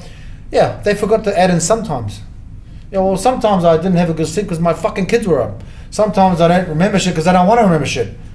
Sometimes the whole story was about steroids and how unfair it is. And if they had stated if I didn't do the test in Vegas, they would have pulled me to the car. I would have gone there. But I was in Thailand, finished the camp, coming home, and it was like, I said to Zen, bro, can I do the test in Sydney? Nothing wrong with these doctors. And he said, sweet, do it. Then I got pulled from the card. I have taxes to pay. I got shit to look after. You take $1 million away, of course I'll be angry. I don't give a fuck who you are. And rightly so. And what's your relationship with the UFC and with Dana now?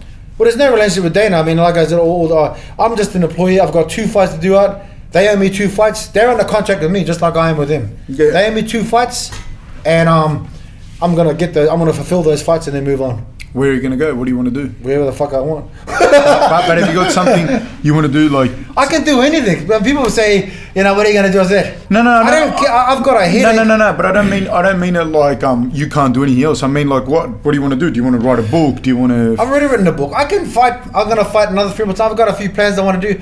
People say, without UFC, I'm nothing. I bought a career before I came to the UFC. 100%. They paid for you to go over to them. Like, people forget that. Well, actually, they weren't going to. They correct me if I'm wrong. They were going to pay you out, but you opted to fight. Is that right? Long story, guys. Long story with that too. So it's a long story with that too. I mean, you can't read and believe everything you see here and say it online or everything. So, like I said, I have no issues with the UFC. All I've stated from day one when I came here was, once I've realized I've had 1, 2, 3, 4, 5 cheaters. Hey man, how about give me a fair go? It's not fair. The way I look at it is if someone's cheating and he kills someone while they're competing, You know, the repercussions should be like a criminal offence. If he's got a family, who's going to look after the family? Or, hey man, just give him a fine and a 2-year suspension. They could fucking. Would that suffice though? But even maiming or killing, would that suffice though? No, of course not. Well, of course it fucking wouldn't. Criminal proceedings should pass on. I mean, the last time it happened. Can you explain? Look, sorry, because there's people watching. They don't know. Like, say for example, when you're saying they're cheating, can you explain what you mean by cheating and whatnot? Well, what I know from cheating is that you get better sleep. You're a lot stronger. No, but why cheating? How? Steroids, performance cool. enhancers. Yeah. That's why they say call it PED. Well, look, pure example, that dickhead fucking bike rider. 7 years of winning the Tour de France. 7 years of building a $200-300 million empire. 7 years of suing people, of lying, building an empire, of cheating. And the way I look at it is not that. And I think it goes down to the 17th person that wasn't. No, it's cheating. the top 30 in the Tour de France. I reckon it's a top 30. So the 29th guy is the one that wasn't cheating. So end of the way I look at it, it's not these guys. It's not about. I mean, Lance Armstrong cheated, yeah, but all these guys have cheated. So the one that hasn't cheated, their families miss out, their kids miss out on better 100%. everything. Why are we rewarding these fucking dickheads that cheat? When we should be putting them and say, hey man, you did something wrong. You cheated to get it. You took a shortcut. You're a cheating shortcut motherfucker. You shouldn't be here. Why don't we put them on pedestals? What? So when you, bro, in society, if someone does wrong, he does something wrong. Where do we put them? Yeah, in jail. Yeah. This is fighting. This is fighting at the highest level. We shouldn't praise guys that they get here and they're constantly cheating. I mean, all the guys that I used to respect, I was like, man, I don't have no time with it. You shouldn't be on a pedestal because you're a fucking shortcut taker. When you went through K-1, you fought dudes for sure. Pride, 100%, and in the UFC, you fought in the UFC. Do you think I'm sick of it? Fucking oath. The last 4 or 5 guys I've fought, I've come to the realization, you know what? This is supposed to be the cleanest fucking sport of the world. You guys are supposed to look after this. I came from that area of all these cheaters, and I'm here now, and you've given me 4 in a row. And then the last guy, the Alistair Overeem, the dickhead, they forced me to take him, and I didn't want to do it. I said, just put a clause in, then I'll do it. And the clause was supposed to say, if he's caught cheating, take all his money off him. Don't have to give it to me. Give it to your fucking self. Just take it off him so he makes no financial gain. So you can't go and do another camp because they're rewarding guys that are cheating. I don't understand why they don't just say, okay, here's the clause. What are they to lose? The guys? How obvious is the difference when you fight a dude like that? That's obvious. It's taken me so long to realize, because I'm quite stubborn and dumb sometimes when it comes to things. Like I said, I've come from the era of Pride and K-1. Even this year, it's taken me so long to realize. But for me, it's like I understand. Okay, broken hand. I look at it sometimes. Broken toe is like one guy cheating. Okay, it's probably just him. We'll forget about it. Yeah. And the second guy cheating. Okay, nah, sweet. Give me his bonus. Okay. Third guy. I said, fuck is going on here? I'm getting sick of this. I'm losing fights that I shouldn't be losing to guys that have got the advantages. Yeah, and then the worst was Brock Lesnar, because he said, oh, here man, we'll get this fucking juice monkey and we'll give him the 4-month waiver. I'm like, fuck. Can you explain that? I don't even know. I'm the whole thing was fishy from the start. They were negotiating way before the sale. But at the end of the day, they say we'll give him a 4-month waiver. Why does he fucking get a 4-month waiver? 100%. I mean, fuck, I've got to do the testing. Why is he's been the most tested guy in the world. That fucking Dana says, yeah, right, buddy. The fucking dickhead. I shouldn't have said it. And was it when you fought Lesnar? Did he feel different to other human beings?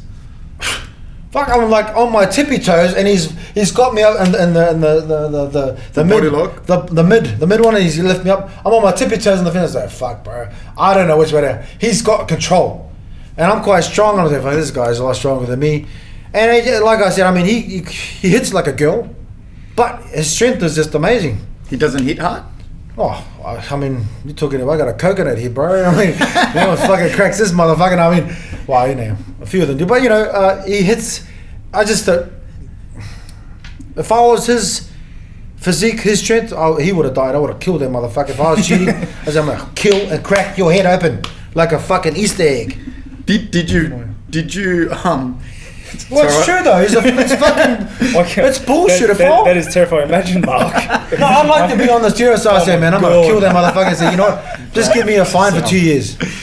And I'd put my fucking fist through his skull, man. I would like to do that. Imagine the power. Do you think is there? So you want to fight? Would you want to fight those guys again? If they put on the clause, yeah. If you put on a clause and says, you know, if he gets caught cheating. You know, I mean, I've asked a few times for this. The company should be on my side, and it should be legitimately. They should be saying this is an honest sport. We are mainstream. We are, you know, we got the best athletes, the cleanest athletes. This is fighting. People could die. Someone's gonna die sooner or later. People don't realize that. People don't realize that because they see the people getting popped hot for certain things, and it's like, especially after fights, it's like this guy just did 12 weeks of camp at superhuman strength, stamina, cardio, recovery, and then fought a dude and inflicted real harm and injury on this guy. That's correct. Like I'm not the same as I left that fight now because of that guy. Because you got fucking injured. And then he gets a fine and 2 years off. That's what I don't understand. Exactly everything you said. They're just, I mean, I'm never the same, never going to be the same. My head, my injuries from these guys, my brain, nothing is ever the same. Why? Because he's changed my course in life. Fighting's like that, but he's got the unfair advantage. He should be banned from the sport. It's like when minimum. First time you get, you know, anyway. I said the same when I was at ATT. One of the coaches said, you know, and I was sick. I never pull out of fights, but I was a bit sick. I actually my PCL popped.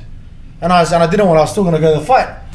And he goes, it was the heavyweight in Vegas, all the heavyweights. And he said, "Oh, Mark, if you go in there, you're only going to go on 50%." Who said this to you? Conan from ATT. And I said, "Oh, 50%." I said, "What does that mean?" He goes, "Listen, it means that you give him your 50%, and he comes in with 150%. So you're fighting at 50 already. So you know that's why you don't do. You try to come in at your peak."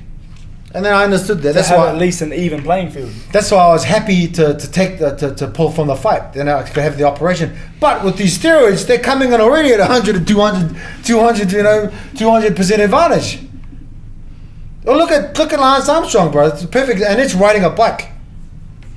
Yeah, 7 years in a row, and he probably got cancer from that shit. So you got cancer? You said he beat cancer? Fuck, he got cancer from taking all that shit. What's your You're now old. No, you want it. So you'll fight these two fights. You want maybe Francis? You're saying Francis? I'd like to fight someone above me. You know, you deserve it. I haven't got a fair deal with the guys below me, and even you know, I mean, I think you've been giving them the shot. Well, you've been playing the gatekeeper for the last couple of years. I've been playing. Yeah, I've had a shot, but it wasn't a proper shot. You know, I'd like to still get my opportunity. I've got 2 fights left, and like I said, all I've been doing with the steroid thing is trying to make it even. Eli, do you have any questions?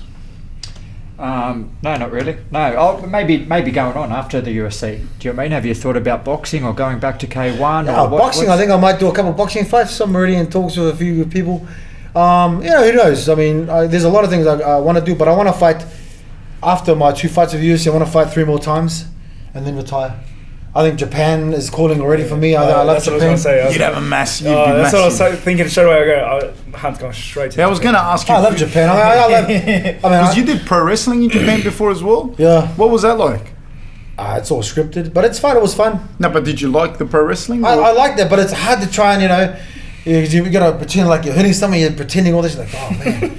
Oh fuck! You know you have to pretend that shit because it's not real. I can't see Mark pretending to hit someone. But it's true though. I mean, you just pretend. I mean, that's how it's because you can't hit them because it's just made up. But you got a massive you're a legend in Pride, legend in Dream. It's like legend in the UFC too. Yeah, well, I'm old man. Like I said, I'm nearly come to my time's up. I mean, it's it's you're the world champion at 27. I mean, I'm double your age. And I've trained with guys like Ty, and they're half my age. I'm like, fuck, yeah. You know, I just. What's Ty like to train with? He's good. How good is Ty? Ty, like I said, he can be the world champion if he sets his mind to it. I mean, he's I think the only Indigenous in the UFC. I mean, he's got a big task on his shoulders to take, to carry all his people and stuff. But I think it's great because he's the guy for it. He's come from a footy background. I think it's he can fight too, like another guy that when you watch, he's like me. I mean, he's got similar traits to me with everything. But the thing I like about Ty is his mentality. He's got an old mind and he's got a good mind for fighting, and he knows all about it. I mean, he's not a follower. He's a leader in his own sense with different things, and he's pioneering for Australia and for all the indigenous people. He's pioneering for them. So I mean, I think we want to get him on this podcast. Yeah, I'm gonna. I've been chatting with him, so I should get him up on here soon. Yeah, he's like I said, he's a pioneer, and he's going to be doing great things. He's already doing great things. He's about to make the step up to the top end with Arlovsky. He's former champion, and I think he's going to beat Arlovsky. I think he's going to. Yeah. He's going to be like you. He's going to be the world champ. He's going to be the best in the world. Starch him. Me and him we've already messaged. We're going to go take over Chicago. So it's happening. Good. I don't think you'll keep up with him. No way. Well, yes. I'll try, but you won't keep up with him in the drinking sense, that's for sure. No, baby, slow down, please. So you're an avid gamer. How much video games do you play a week? How much hours of video game would you play a week now? That's probably why my record sucks. I probably game too much than I should be training. In my don't look at me like that. Hey man, some days you just need to take it off. Yeah, well I'm the same too, man. I'm exactly the same too. But I love gaming. It's my one of my best things, and I've had in my Counter-Strike account, I've got over 2,700 hours.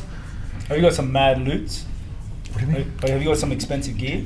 Oh man, my inventory is worth about 20-30 grand. Wow. What'd you say?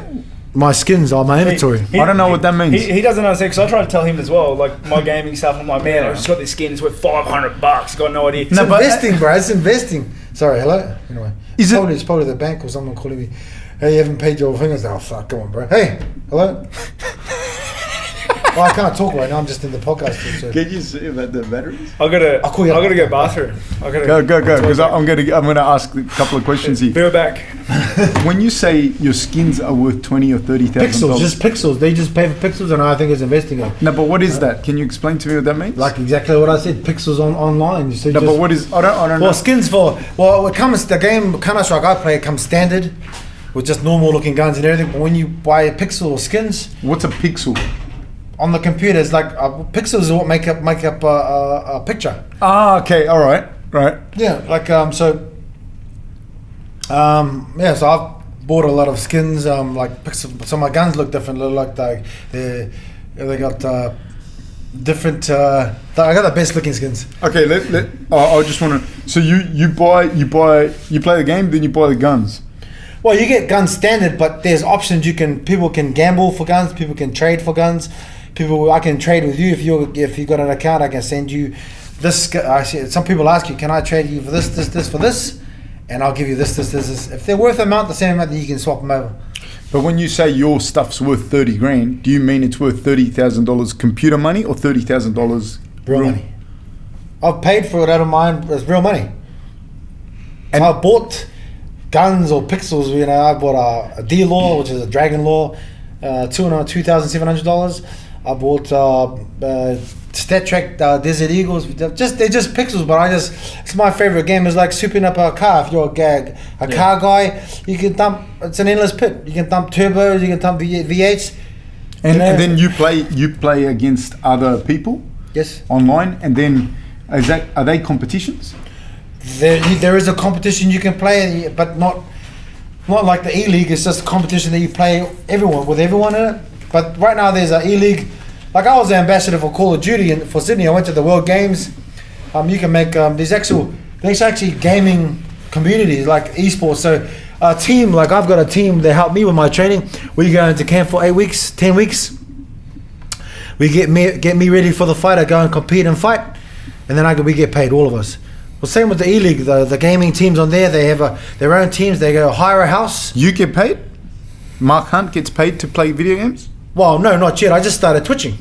What's that? So Twitch is like streaming. Yeah, started streaming online, and people watch you from all over the world. I just started. I've got about 40, 50, 60 people watching me sometimes. 1,000? 40, 50? No, just 60. I just started. When you say you just started, like a couple of weeks ago. Yeah. Okay. So people watch you, and when you get a certain amount of followers, they have to subscribe to you. So some people can donate money. They pay you $5 a month for subscription. So it starts from, you can have 10, 100, 200,000, 500,000. Just times it by $5 every month. People are making a living on these things. No, but again, like I know zero. Like I can fucking. Okay, so one of the highest Twitches makes 2.2 million a year. Fuck. From gaming. So gaming is like, like do fighting. People just watch you play? Yeah. People go into a gaming team. People follow gaming sites. So the whole gaming team go into a house. They hire a house. They do a training. They play for 8 hours. They find all the knots and everything in the game. They pull them all out. They work as a team, and then they go everyday training. Then they go to the competition, like we go for fighting. Then they go and play and battle it out for whatever the prizes, maybe $1 million, $10 million, whatever it is. But that gaming makes more money 3 times over than movies and everything. Gaming is huge. Yeah. Do you want to do? It's huge. Was that something you'd like to do when you post fighting? Like, would you go into the gaming world per se? I take my gaming shit when I go to camp. I go and play as a living. Would you do it as a living? I love gaming, of course. I mean, like I said, when I go to camp, I don't fly. The Gold Coast, I put them on my ute and I take all my shit up to the house that I got. I put them all on, and every time I finish training, I go. What do you think of this, Buck? Because I've seriously contemplated this because I love playing games. My wife's known forever. It's like I always play, and I'm a gamer. So, but I've thought about like, could I really do it as a living? And I think like there are some days I don't want to play this game, but people only watch me because I'm playing this game. And there are sometimes I want to play but not have to entertain you. I want to play in a real boring way. I want to camp. Maybe I want to just sit behind the crate and wait for you to come around the corner, but no one wants to watch that. Yeah, but man, that's like with training, and I never like to fucking train. I hate training. Yeah, but it's something that you gotta do. Yeah, it becomes a job. It's something you gotta do. I mean, gaming is a hobby that I've always loved, but at the end of the day, I mean, no one sees the hard work that you put in, and the only time you got to shine or when the lights are on is when you go to Formula 1 in front of the world. It's like that. It's like with gaming. It's like you have to cope with it, and then you said, okay, I don't like this shit anymore. But you still got to do it because that's just the way it is with fighting. Mark, you played football at a high level, eh? Well, not a high level. I only made the Auckland under 19s. And the next step was the Junior Kiwis, but I didn't make it in, but Auckland under 19s, what would that be like? Would that be like playing under 20s for? Just about to go to rep side. So before, after the Auckland side, they get chosen. It becomes the Junior Kiwis, which is like the next step, and then it becomes the top side. So you played representative football for Auckland, for my state, for my province, Rugby or league? Rugby league, yeah. So would you have played like a similar background like that, like Ty? I played in no, he played first grade, didn't he? So I didn't play. I didn't make it to level because, like I said, I probably wasn't good enough. But I played at their level. I was okay. Were you at that point still getting into trouble in that? I got out of jail when I was playing league. So I've been into jail when I was 16. How many? And they say it wasn't jail, but it's not. It wasn't in New Zealand. They have like is it camps or something for youth? It wasn't youth camp because I had some bearded motherfuckers in the cell. Like, fuck. Hey man, you're about 80. What the fuck? So how many times have you been in jail? Twice. So the first time you were 16? Yes, 16, 17, yeah. And the second time? 20. So when I was in a line of path of crime and started trying to the gangs coming. I was a big kid. I was a big kid for my age. I was 95 kilos. I was 16. And I started training weights in jail, and then I ended up going that path. Like I said, fighting actually saved me from keep going that route. I got routine in my life, So when you were 16 years old, you went to jail. Can you speak about why you went to jail at 16? Aggravated robbery. I robbed someone for their shoes. And then they locked you up? Yeah. And you were locked up with other youth, so to speak? They were not, because the first 3 weeks of classification. And they're not youth, they're not my age. A lot of them were like fucking old motherfuckers. Hey man, like 80s, they're old motherfuckers in there. So if you do So bad, when you say classification, can you explain that? So you're like, locked up for, you're gonna get an hour out. But it's like, it's funny because you're like with all different guys and you gotta do some sort of, it's jail is just shit, it's just a waste of time. Yeah. I learned that, just, and the only people that rule in there is just gangs. And how long were you in there for as a 16-year-old? I got 9.5 months, which was under 12, so you only do half of it. And if you're a good kid, you do. You know, I mean, if you're good, you don't play up. You only do half. If you get. Did you do half? Yeah. And then you.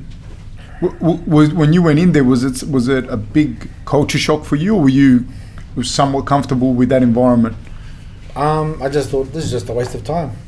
Everyone here, I just learned, you know, you can be learn how to be a crooked person by all these crooked people. Because it just becomes more crooked. You're like, hey, this motherfucker. No, this is not how you do it. This is how you do it. It's true though. It's just people. I don't know why people get. I mean, for me, I liked it in job because you go fed 3 times a day. Which is one of the questions I was going to ask you as well. Like, what was that like? Because you were saying food was a big thing for you as a kid. Like, yeah, that's probably why I'm fat now, because I'm always eating, because I can eat now. You know? But I loved jail because, I mean, I didn't love it just because it was lonely, but I loved it because you could eat. They gave you 3 square meals a day. You know, I ended up starting to do weights. You know, it was pretty. You had abs in, and like it was pretty good. Good canteen. And then the second time you went in there, went in as an adult.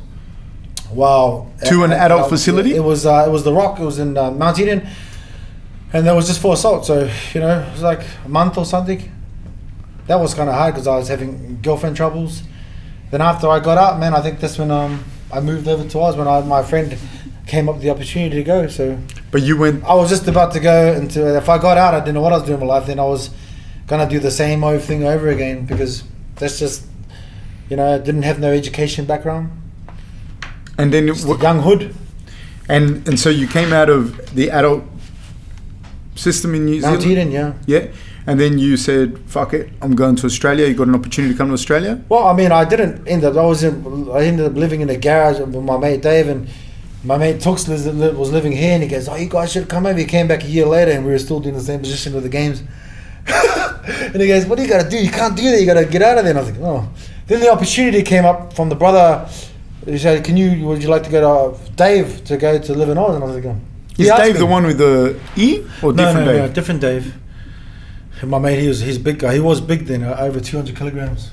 And he said, "Oh, you know, you want to go to Ozmark?" And I've never been out of the country. And I said, "Oh, what is that place?" "Yeah, all right, sweet." And that's when I first went on the plane over to Oz. I was 21. And then what did you do when you came here? You didn't train? Was that when you started training with Alex Tui at the time? After I started working as security. Had a few issues, a lot of issues with that stuff. Gained a gambling problem. Nearly became homeless a few times. A lot of shit. Did you work on the wharves, on the ferries or something? No, we blasted the steel for the Olympics. Homebush. The banana there, we blasted all that at the IMP in Clyde. I used to live, you know, after we got kicked out from Fairfield for not paying rent. I moved into for 2 years I was trying to find my way.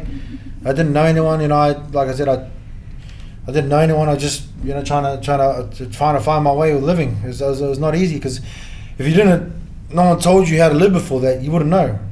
You know. That's interesting. So yeah, like exactly. No one explained to me about lifting the toilet shit up.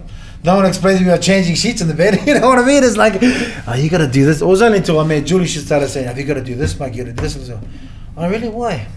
"Well, you left the toilet seat because you're pissing on the fucking seat." "Oh shit, okay." You know, just simple shit like that about living. It was hard because I didn't understand and know about it. Because you'd had no formative years of. Yeah. If you've read my book, my parents. Yeah, I read your book. It's hard to, you know, they don't know what they don't know. Yeah. And I don't blame them. I just blame them for a lot of some other shit. But you know, I'm a pretty forgiving person. A lot of shit I've, you know, tried to get by with. So I mean, I was more out in the streets with my mates than anywhere else. And then when did you, was the first place you trained in Australia, was that with Alex Tui at Mundine's gym? No, the first place I trained was I actually took some fights for Lucy Tui. Oh yeah. At the Serbian club with Steve Jazz, kickboxing. I don't know. I wanted to play footy, but you were still in the mindset I could play rugby league? Yeah, there was a lot of stuff I wanted to do, but you know, 2 years I was looking about trying to find my way. It wasn't easy. How'd you end up at because I remember when I was a kid, and I remember you were training with Happy. Yeah. Well, I ended up with Happy because we got kicked out from Fairfield. I had to find my way. I was living in Auburn. I was sandblasting.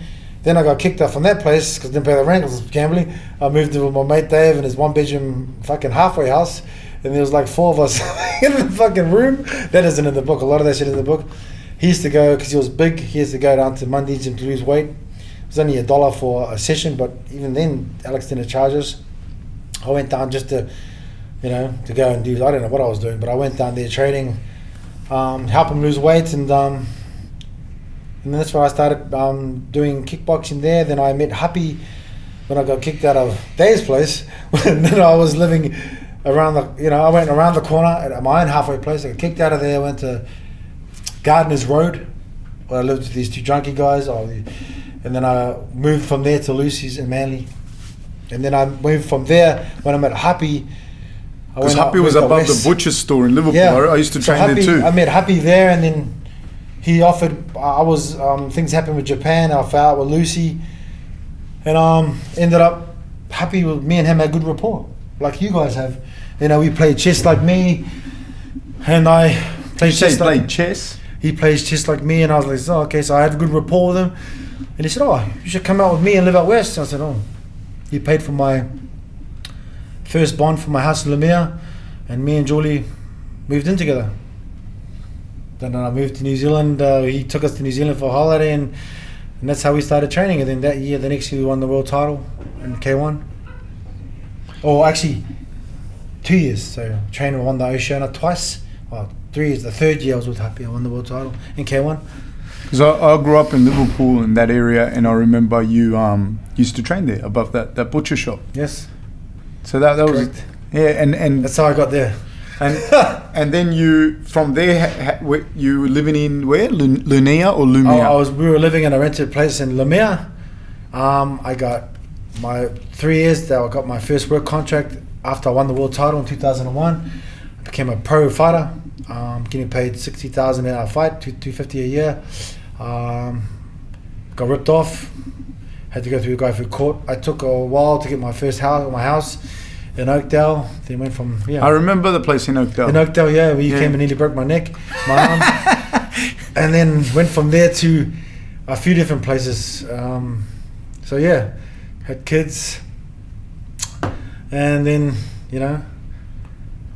Caleb was with us at the time. But it was hard for him to learn hard for me to look after him because I didn't know I wasn't raised up properly by dad. I was so I wasn't good to Caleb at all. So.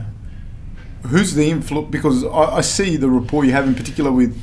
I don't know your kids that well, but I see the rapport you have with Noah in particular, and I'm sure you have it with the other kids. But that's the only one that I've seen it.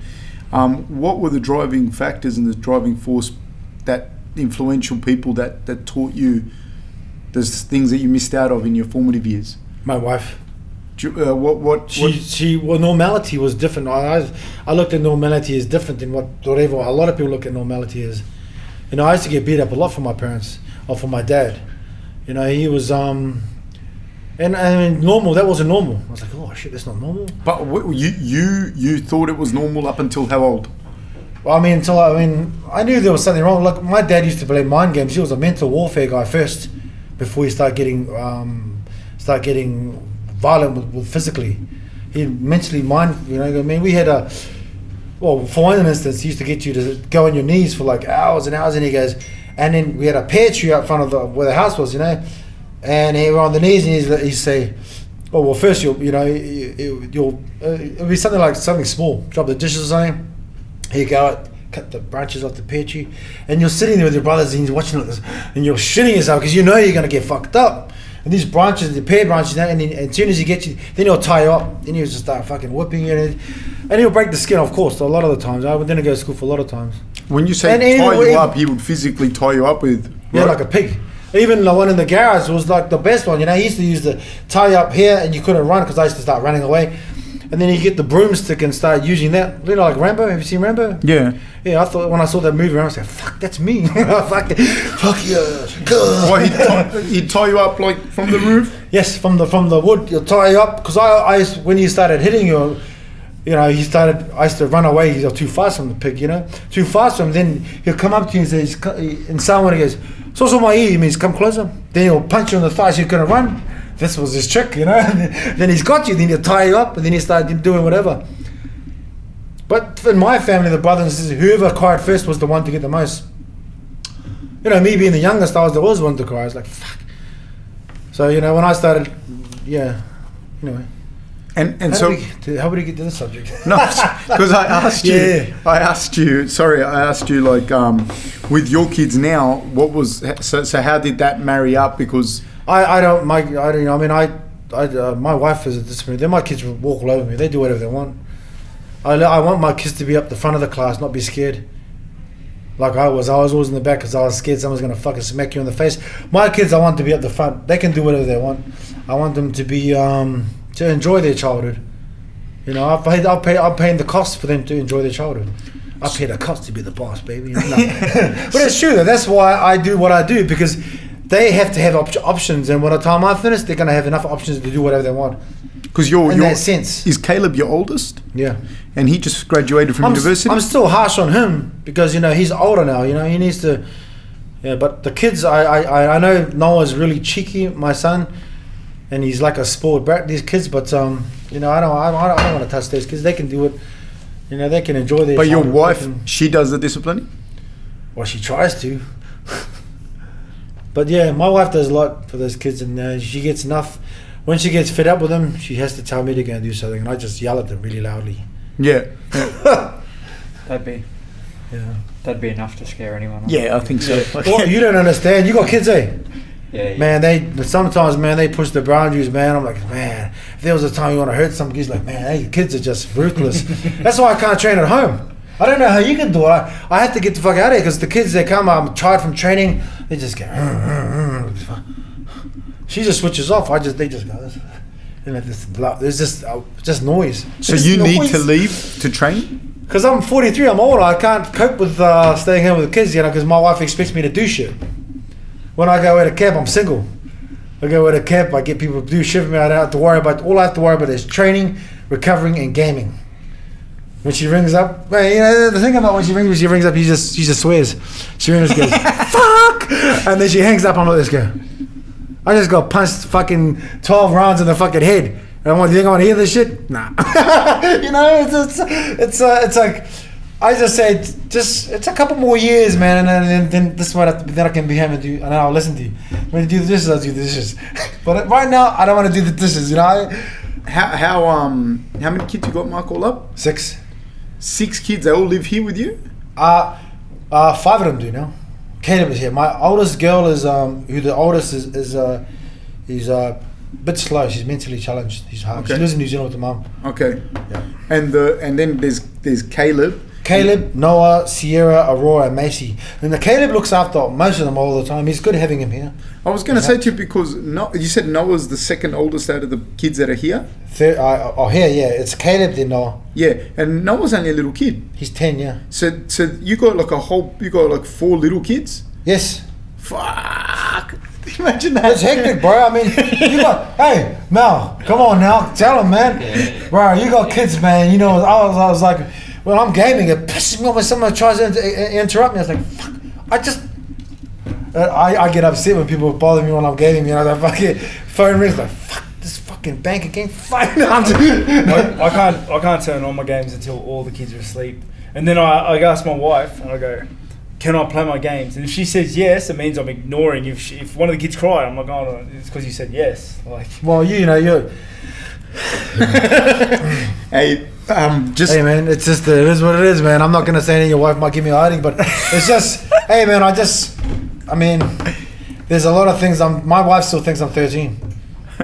You guys, you got a fucking 43-year-old fucking body and brain, but your fucking your brain is like fucking 13 on this game. that's why my missus always goes, I don't have 3 kids, I have 4. Yeah, she's just like me. She says, my wife just hammers me. I was like, yeah. You do that, and all the women are like this. Fuck this guy. Hey, man, I'm sorry, man. That's just the way it is. Hey, Mark, we're kind of running out of time, and we really appreciate you having you here. And I know that you're super busy, but just before we go, is there any advice that you would want to give, I don't know, to us or to any of the other people that are listening? First, as like just as an older person that I'm sure everyone here that, well, maybe you're not old, is older, but everyone that's in here's probably looked up to you as well. Like, is there any advice you could give us, not just in the fight game, but in life or whatever, and the stuff that you've been through, something that resonates true with you? Yeah. Oh, there's plenty. First, for fighting, make sure, don't put all your eggs in their basket, because, like I said, 95% of the people fall to the wayside. There's only a 5% make it to be top end, that make money from a living as a fighter. And, as the champ, Robbie knows, it's not an easy way to do it. I mean, people say, the fighting is the best part of it. The training, after a certain amount of years, the mileage on the body, on the mind especially going through it all the time, it takes a toll. And if you aren't, and it's all right for you when you're by yourself, but when you have dependents and you have the kids to look after, taxes to pay, it becomes hard. And if you don't perform, you ain't eating, and you don't want that to fall upon anyone. So that's just for fighting. For everything else, especially with fighting, get a good team around that you have a good rapport with, and like yourself, ask the questions as a coach. Ask the questions to these fighters about themselves, about finances, about even the footy or anyone. Ask them about their finances, where they sit, how they can help. Are you doing the right thing? Does the taxman going to have to ring you to make you understand? Does he have to put your punk ass in jail? It's just, there's a lot of things with it, with fighting, and with life. I get many people that message me about fighting that want to be a fighter. Like I said, make sure it's the one you want. Have at least 5-10 fights before you throw your eggs in the basket, but just be prepared. If you're not going to make it, there's, you might be one of the lucky 5%, but it's not easy, not an easy road. It's not, and also make the right choices with people around you, surround you. There's a lot of stories about people making shitloads of money, but end up with nothing. Famous case, Mike Tyson, $600 million, broke. So make sure you surround yourself with the right people that are going to help you, not take. Yeah. All right. Rob or Eli, do you want to say anything in closing, Rob? Yeah, no, it's just, as a fan first, it was a massive honour just to be here, sitting next to you, talking to you, hearing your experiences, mate. Like, I've always been on the bandwagon, mate. And it was an absolute privilege to be able to listen to you today. Yeah, man. Thanks for having me on the show. I appreciate it too. Yeah. No, I'd just like to say thank you. I'm still spun out that two of the baddest fuckers on this earth are into the video games. Like, when you were talking about skins, I thought, do you really spend that much on compression gear? Do you know what I mean? Like, mate, I'll try to tell my wife that. I go, babe, it's an investment. I can sell my account for this amount of money. And she's like, no, you're not. You never sell it. I'll never sell it. Just another thing. We're here at Campbelltown TAFE. We work through the Aboriginal program here. We work also through Macquarie Field Sport and Fitness. And just having you guys here, and like little things, like people don't, you might not have noticed just being how you are, or you did notice, but like all through the day, like the students are like, oh, Mark's going to be here, Mark Hunt's going to be here, or Rob's going to be here. And just having you guys here at the TAFE has been a real big thing for us. So I want to say a big thank you for coming in as well. I've got a little shirt for you. Sorry, I didn't know you were coming. Otherwise, I'll get you a shirt. But this is for you, Mark. I don't know. Thanks, man. I appreciate that. Oh, nice. I gotta come down to the gym. Like I said, I don't like training. I just try and steer clear from training until I have to do camp. It's like just until you absolutely have to. Yeah, and then it's like, oh damn it, do I have to? Oh, okay. Come in and play some basketball. Yeah, basketball. That's still exercise, Gaming is my thing. If you want me to come for gaming, yeah, I'm cool with that shit. Man, if you ever want to come in, we're only up the road from you. I know. It'd be an honor, man. It'd be an honor to have you in the gym. So I appreciate that. Thanks you guys for having the podcast. It was good to hang out with the champ. And hanging out with you guys. And it's been a privilege. And hopefully I can, help a lot of the guys listening or whoever's listening. And if you are, need info, visit my fan page, and if I can help you, I will. Where can people find you, Mark, if they need to get in contact with you, and what's coming up next for you before you go? I'm trying to get a fight with someone above me, like Nagano or some shit, and hopefully in August somewhere. But just look up to the sky and you'll see me there. No, I'm just kidding. No, you can contact. I'm on Facebook and Instagram. Just holler at me there, and that's it. So, thank you very much, guys. Thanks a lot. Thanks, guys.